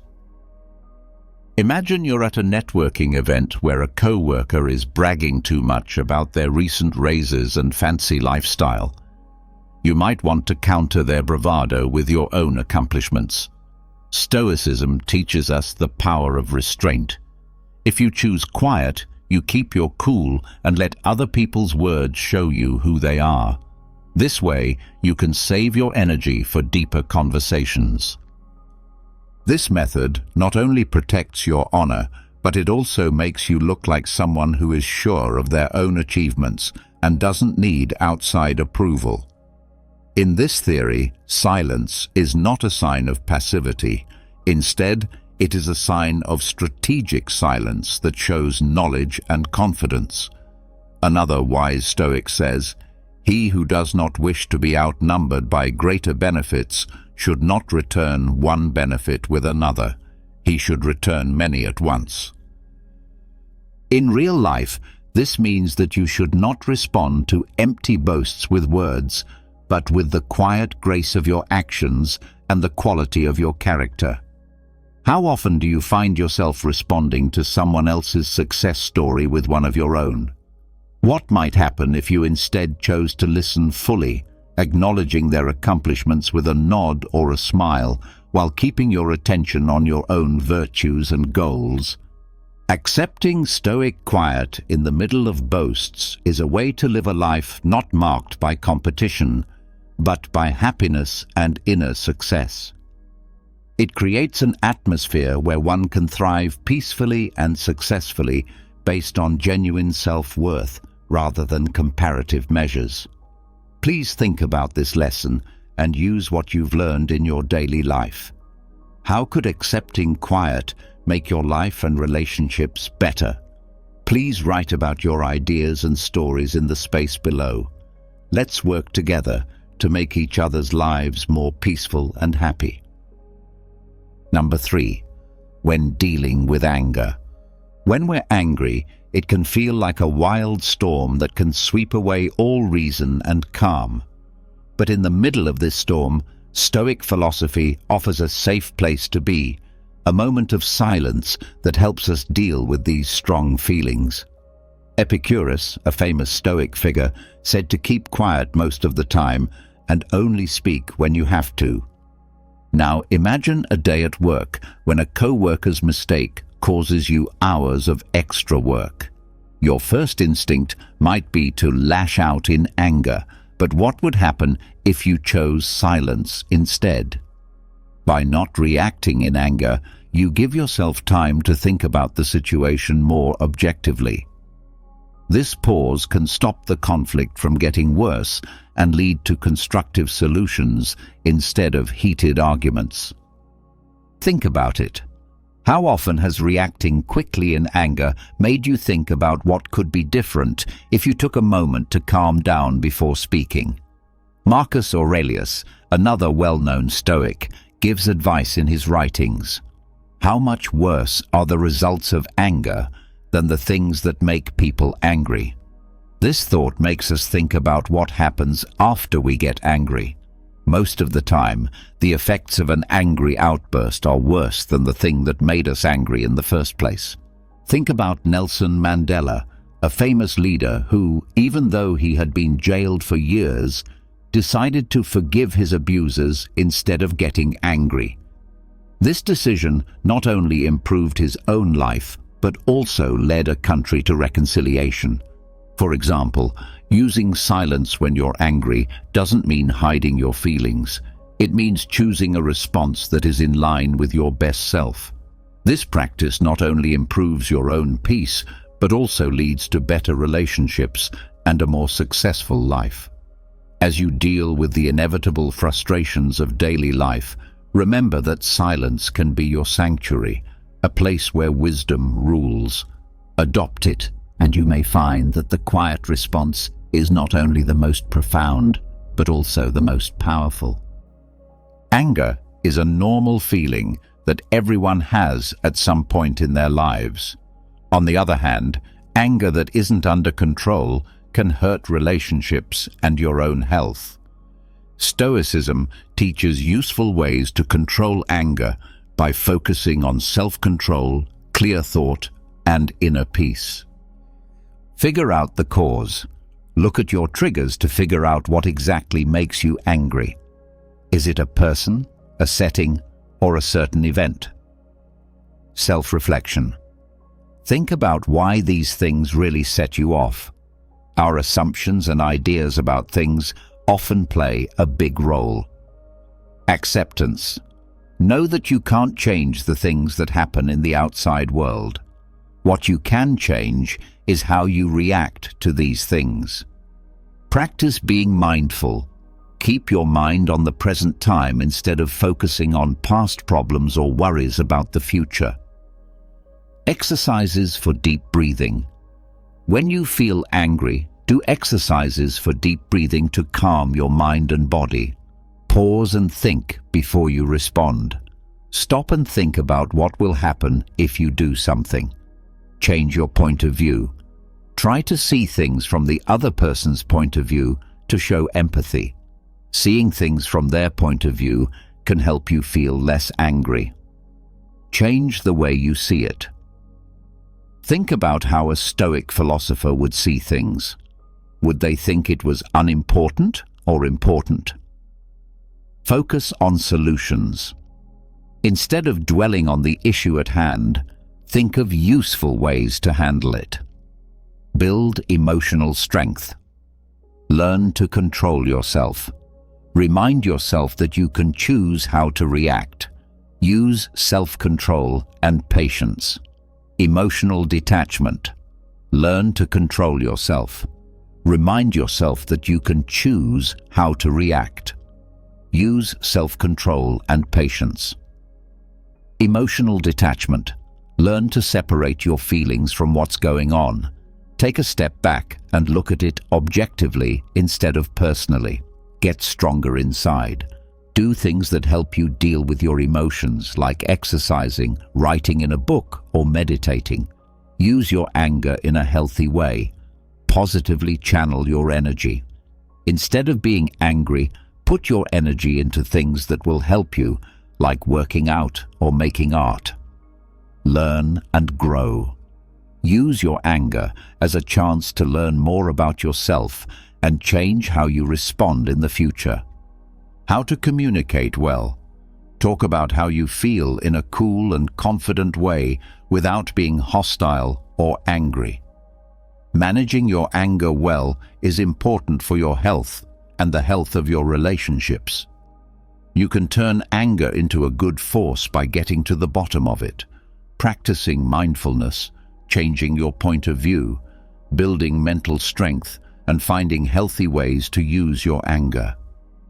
Follow the advice of Stoicism to find inner peace and live a healthy, peaceful life. Number 4. Silence amidst unfounded rumors. Silence in the middle of false rumors. When people talk to each other, stories are like leaves caught in a gust of wind. When these rumors aren't true, they can cause harm and confusion. Stoic philosophy gives us a strong answer: quiet. Think about the story of a teacher in a small town who was wrongly accused of misconduct. As rumors spread through the community, the teacher chose not to add to the heat by denying or explaining what happened. Instead, she relied on her honesty and integrity to stand firm. This silence is not a passive surrender, but a smart decision based on wisdom. Marcus Aurelius said, "You hold power over your thoughts, not over outside events. Understand this, and you will be strong." How often have we seen quickly spoken words make things worse? How might silence protect you from the arrows of false accusations? By refusing to comment, the teacher let the community's initial excitement die down. As time went on and no new proof came to light, the truth became her defense. This shows the Stoic belief that you should focus on what you can control, like your reactions and actions, instead of worrying about how stories spread, which you can't stop. Epictetus once said that if someone says bad things about you, you should always compliment them.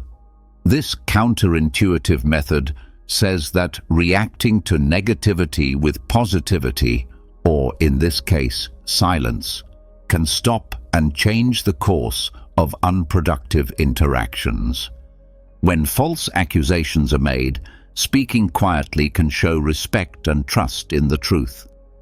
To use this in your own life, think about how important it is to wait to reply to stories until the storm passes. Remember that the best way to keep your peace and image is to live by the ideal you preach, not by fighting every whisper.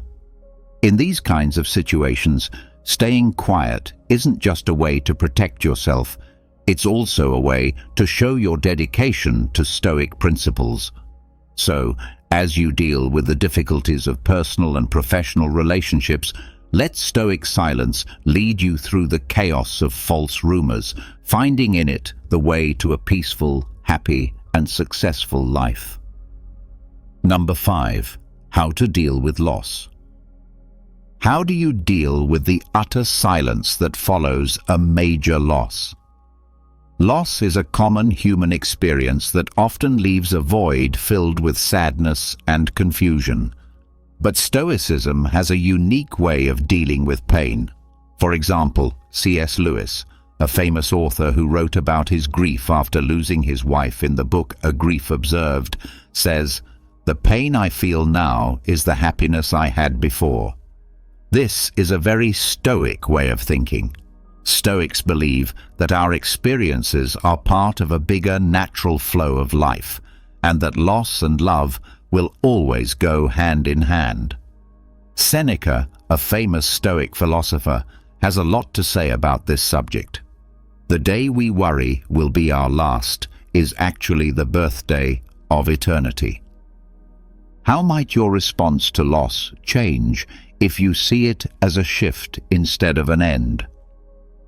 What might you gain by accepting the silence that comes after loss, giving yourself time and room to think and heal? After his death, Lewis didn't try to fill the silence with explanations or distractions. Instead, he used it to deeply explore his thoughts and feelings, showing the Stoic belief that hardships can be used for personal growth. His journey through grief showed how keeping a calm mind can help someone deal with deep emotional pain and turn it into a deep understanding of life's fragility and beauty. Silence after a loss isn't a way to hide or deny what happened. It's a way to give yourself time to relax, think, and move on. Find meaning beyond the pain you're feeling right now. This means letting your feelings run their course without causing a forced end. Think about how you've dealt with losses in the past. How could the Stoic practice of reflective silence help you in future times of grief? How might this method change not only your own healing, but also the healing of those around you? Please share your thoughts and experiences with loss, as well as how Stoic practices may have affected your path. What lessons have you learned, and how has silence helped you get better? Let's talk about it and get better in the comments below. One of the hardest things in life is dealing with death. It's hard to deal with grief and sadness when you lose something important in your life, like a loved one, a job, or a big chance. Stoicism, an old theory started by Zeno of Citium in Athens, gives us timeless advice on how to deal with these hard times. Taking a Stoic view can help us be strong and at peace, even when we've lost something very important. Recognize and accept how you feel. It's important to understand and accept the feelings that come with losing someone. Stoicism teaches us that feelings are normal reactions to things that happen in life. The steps you can take. Let yourself cry and feel the pain without judging yourself. Writing in a journal or talking to a friend you trust can help you work through these feelings. Pay attention to what you can change. According to Stoic theory, we should let go of things we can't change and focus on the things we can. The steps you can take. Figure out what you can change about the situation, like how you deal with the loss, and let go of what you can't. Reframe the loss as a chance to get better. As explained, Stoics think that every problem can be used as a chance to grow and get better. Step you can take. Think about what you can learn from this. What can this loss teach you that will make you better, smarter, or more caring? Practice being thankful. Being thankful can help you stop thinking about what you've lost and start focusing on what you still have. Step. Write down every day a list of things you are thankful for. This exercise can help you see things in a new way and make you feel calm. Seek help and group. Stoicism stresses how important it is to have a group and help each other through hard times. Step to take. Talk to family, friends, or support groups. Talking about your problems with other people can help you feel better and less alone. It's never easy to deal with loss, but the Stoic ideas can help us be strong and resilient when we're going through the pain of loss. It can help to recognize our feelings, focus on what we can control, change our point of view, be grateful, and ask for help. These techniques can help us heal and grow if we choose to use them. Number 6. Navigating ignorance with Stoic grace. Have you ever met someone whose actions show they don't understand, but whose belief is as strong as if they were an expert? Even though this situation is upsetting, it's a good time to practice being patient and graceful. Galileo, the famous scientist who pushed heliocentrism during a time of strong geocentric beliefs, is a great example of how to deal with ignorance. Even though he faced fierce opposition and was even put under house arrest, Galileo kept his honor and dedication to the truth, often choosing to stay silent in the face of false accusations and ignorance. Stoicism teaches us that we can only control how we respond, not what other people do. Marcus Aurelius, a Roman emperor and Stoic philosopher, said, "You have power over your mind, not over outside events." Realizing this will give you strength. Think about using this point of view the next time you come across someone who is wrong in their thoughts. How could changing how you respond if you knew you could control it? Galileo's silence wasn't a sign of weakness. It was a strong statement of his honesty and belief in what he had found. He knew that truth doesn't need to be backed up by words, but can stand firm on its own merits. Over time, this approach is similar to the Stoic idea of focusing on one's own actions and accepting that others' beliefs are outside of one's control. Being gracious means knowing the limits of your power and picking your fights carefully. It means being patient and understanding, even when things are frustrating. This practice not only leads to a peaceful and happy life, but it also helps you see things with a bigger picture that focuses on long-term respect and success instead of short-term vindication. Think about how silence can be a graceful reaction to stupidity in your own life. How might this method improve your relationships and your own health? Let Galileo's story motivate you to practice Stoic silence, turning possibly happy situations into chances for inner peace and personal growth. Number 7. How to deal with rumors. There must have been many times in your life when you were the subject of a story, hearing whispers getting louder as they went around. It's a normal human reaction, but keeping quiet can change the situation.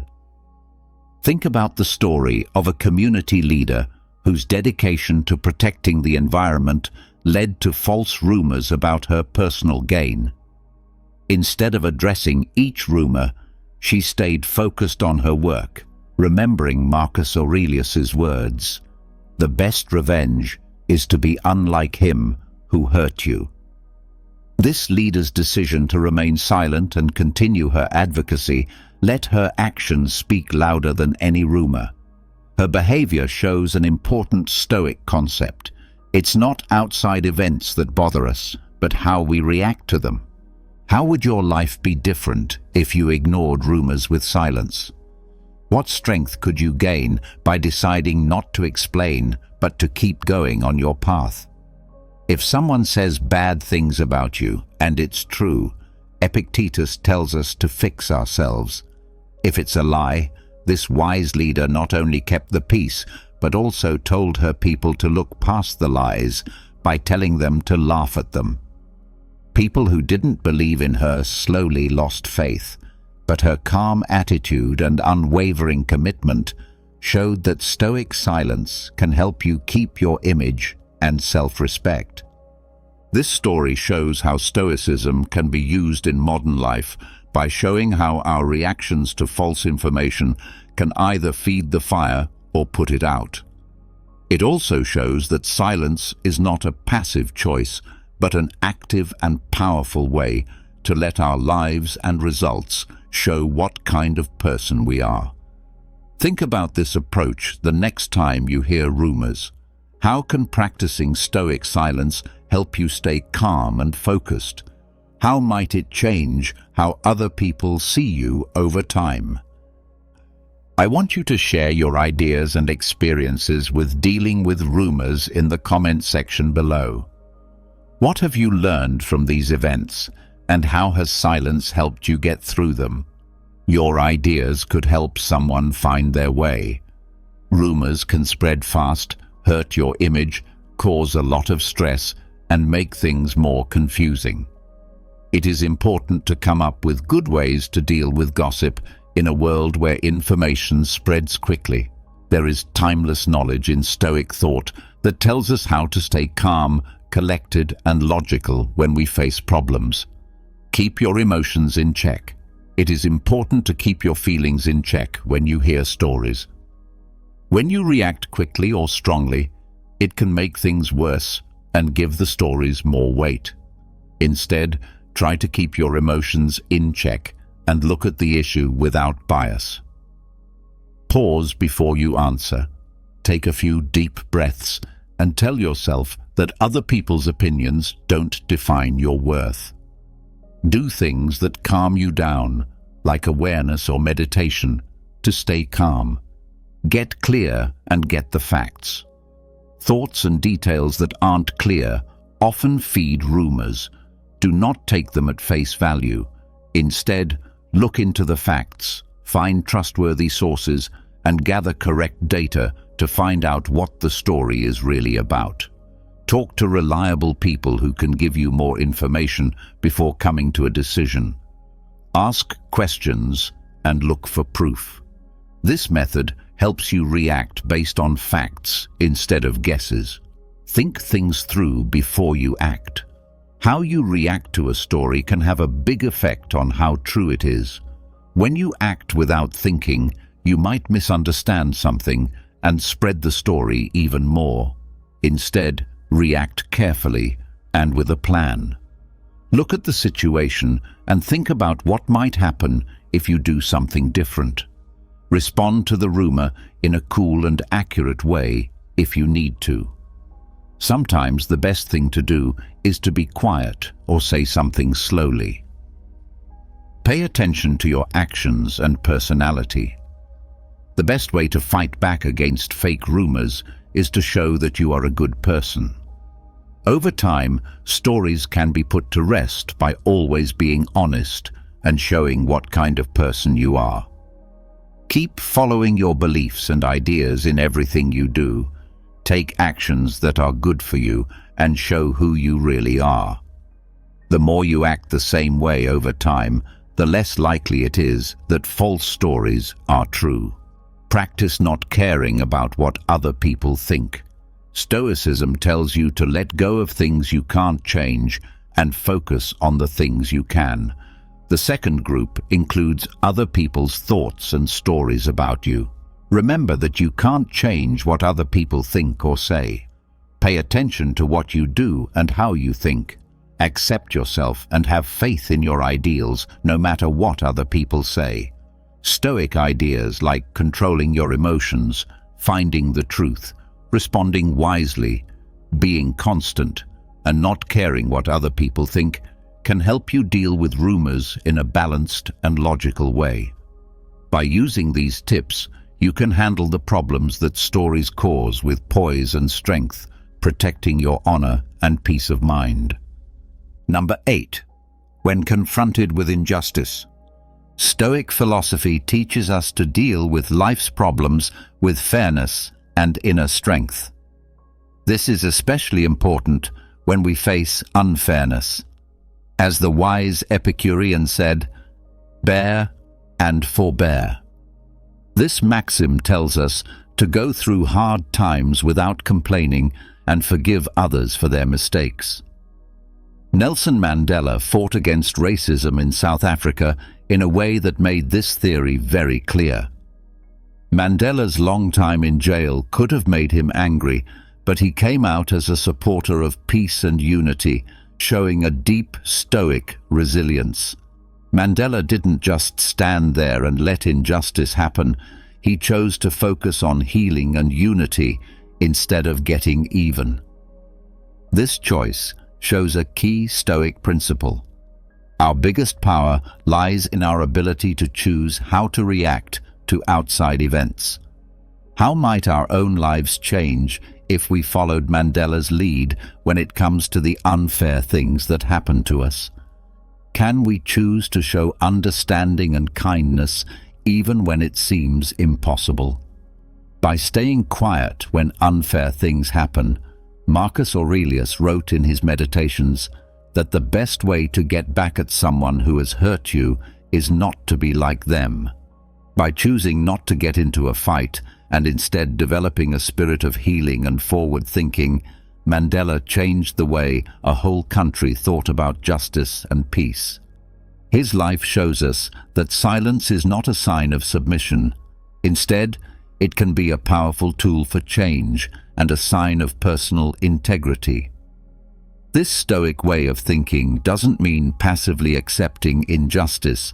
Instead, it involves a strategic and principled silence that prepares us for constructive action.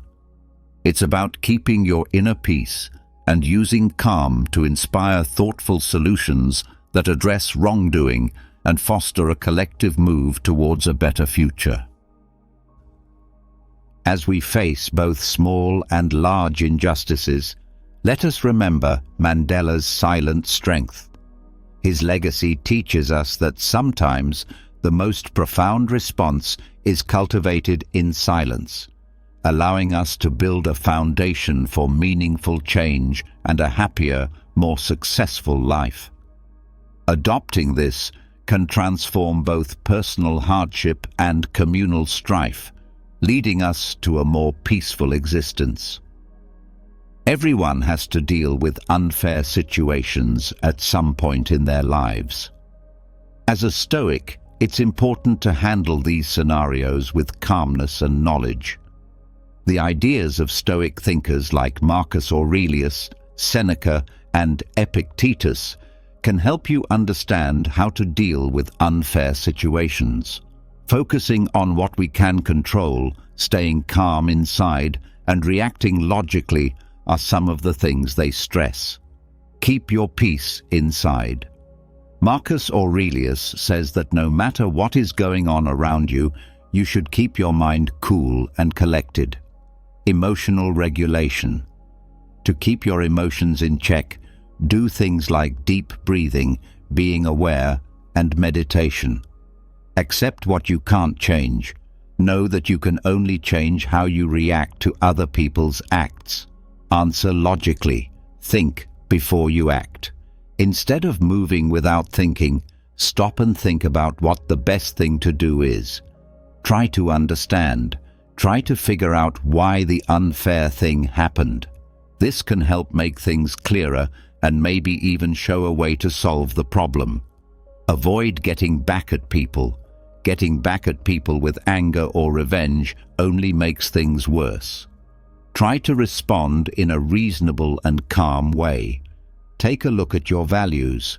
Always stick to your principles, no matter what.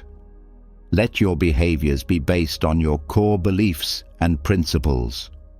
Moral integrity. Make sure that your answer is in line with your morals and upholds your honor. Set a good example. Show others how to deal with unfairness with respect and honor by the way you act.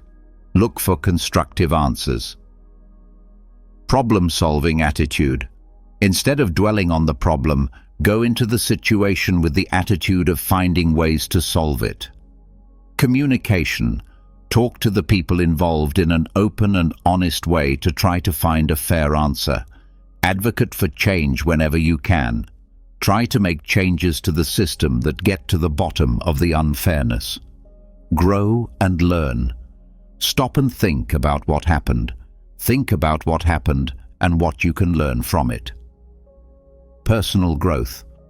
Look at the experience as a chance to grow as a person and make yourself stronger. Future readiness. Get the skills and information you need to handle similar scenarios better in the future. It is important to stay calm, react logically, stay true to your ideals, look for helpful solutions, and learn from the experience when you are faced with injustice. If you follow these Stoic principles, you can deal with unfair situations with kindness and honesty, making them into chances to grow and make things better. Number 9. How to handle insults with Stoic wisdom. Handle insults with Stoic wisdom. Epictetus, a Stoic philosopher, once said, "If someone succeeds in provoking you, realize that your mind is complicit in the provocation." This maxim should wake us up every time someone insults us, and it also gives us a deep way to deal with insults. Be quiet. This insight tells us that we can choose how to react by choosing silence and understanding instead of conflict. Mahatma Gandhi, for example, faced insults and resistance in his fight for Indian freedom, but he didn't answer with anger or insult. Instead, he chose to be silent and understand. Gandhi believed in a form of pacifism, which is similar to the Stoic way of life, joyful peace. Gandhi's reaction to verbal and physical attacks was to keep quiet. This often made his enemies less dangerous and won support for his cause among the public. How might taking a similar stance when you are insulted change the dynamics of your interactions with others? What could you gain by keeping your cool instead of responding with words? When someone attacks you, you give yourself room to act with purpose instead of impulsiveness. This stern practice not only keeps you calm, but it also makes you look like a leader who is above everyone else. Small disagreements echoed Marcus Aurelius's. How much worse are the results of anger and grief than the things that made us feel those ways? Think about this as you deal with the problems that come up every day. Think about what this stern silence could do for your life. Could it be the key to a better, more successful life? How might your actions affect how other people deal with problems? As we've looked at the 9 pivotal moments to embrace, silence from dealing with talk to facing loss, Stoic advice has shown us a way to peace and understanding. Marcus Aurelius once said, "Don't waste time arguing about what a good man should be. Be one." In the spirit of his words, let us practice the deep strength that can be found in silence by deciding when to speak and when to listen. This will help us live a peaceful, happy, and kind life. Feel free to use these Stoic principles in your everyday conversations and see how the power of thoughtful silence can make your life better.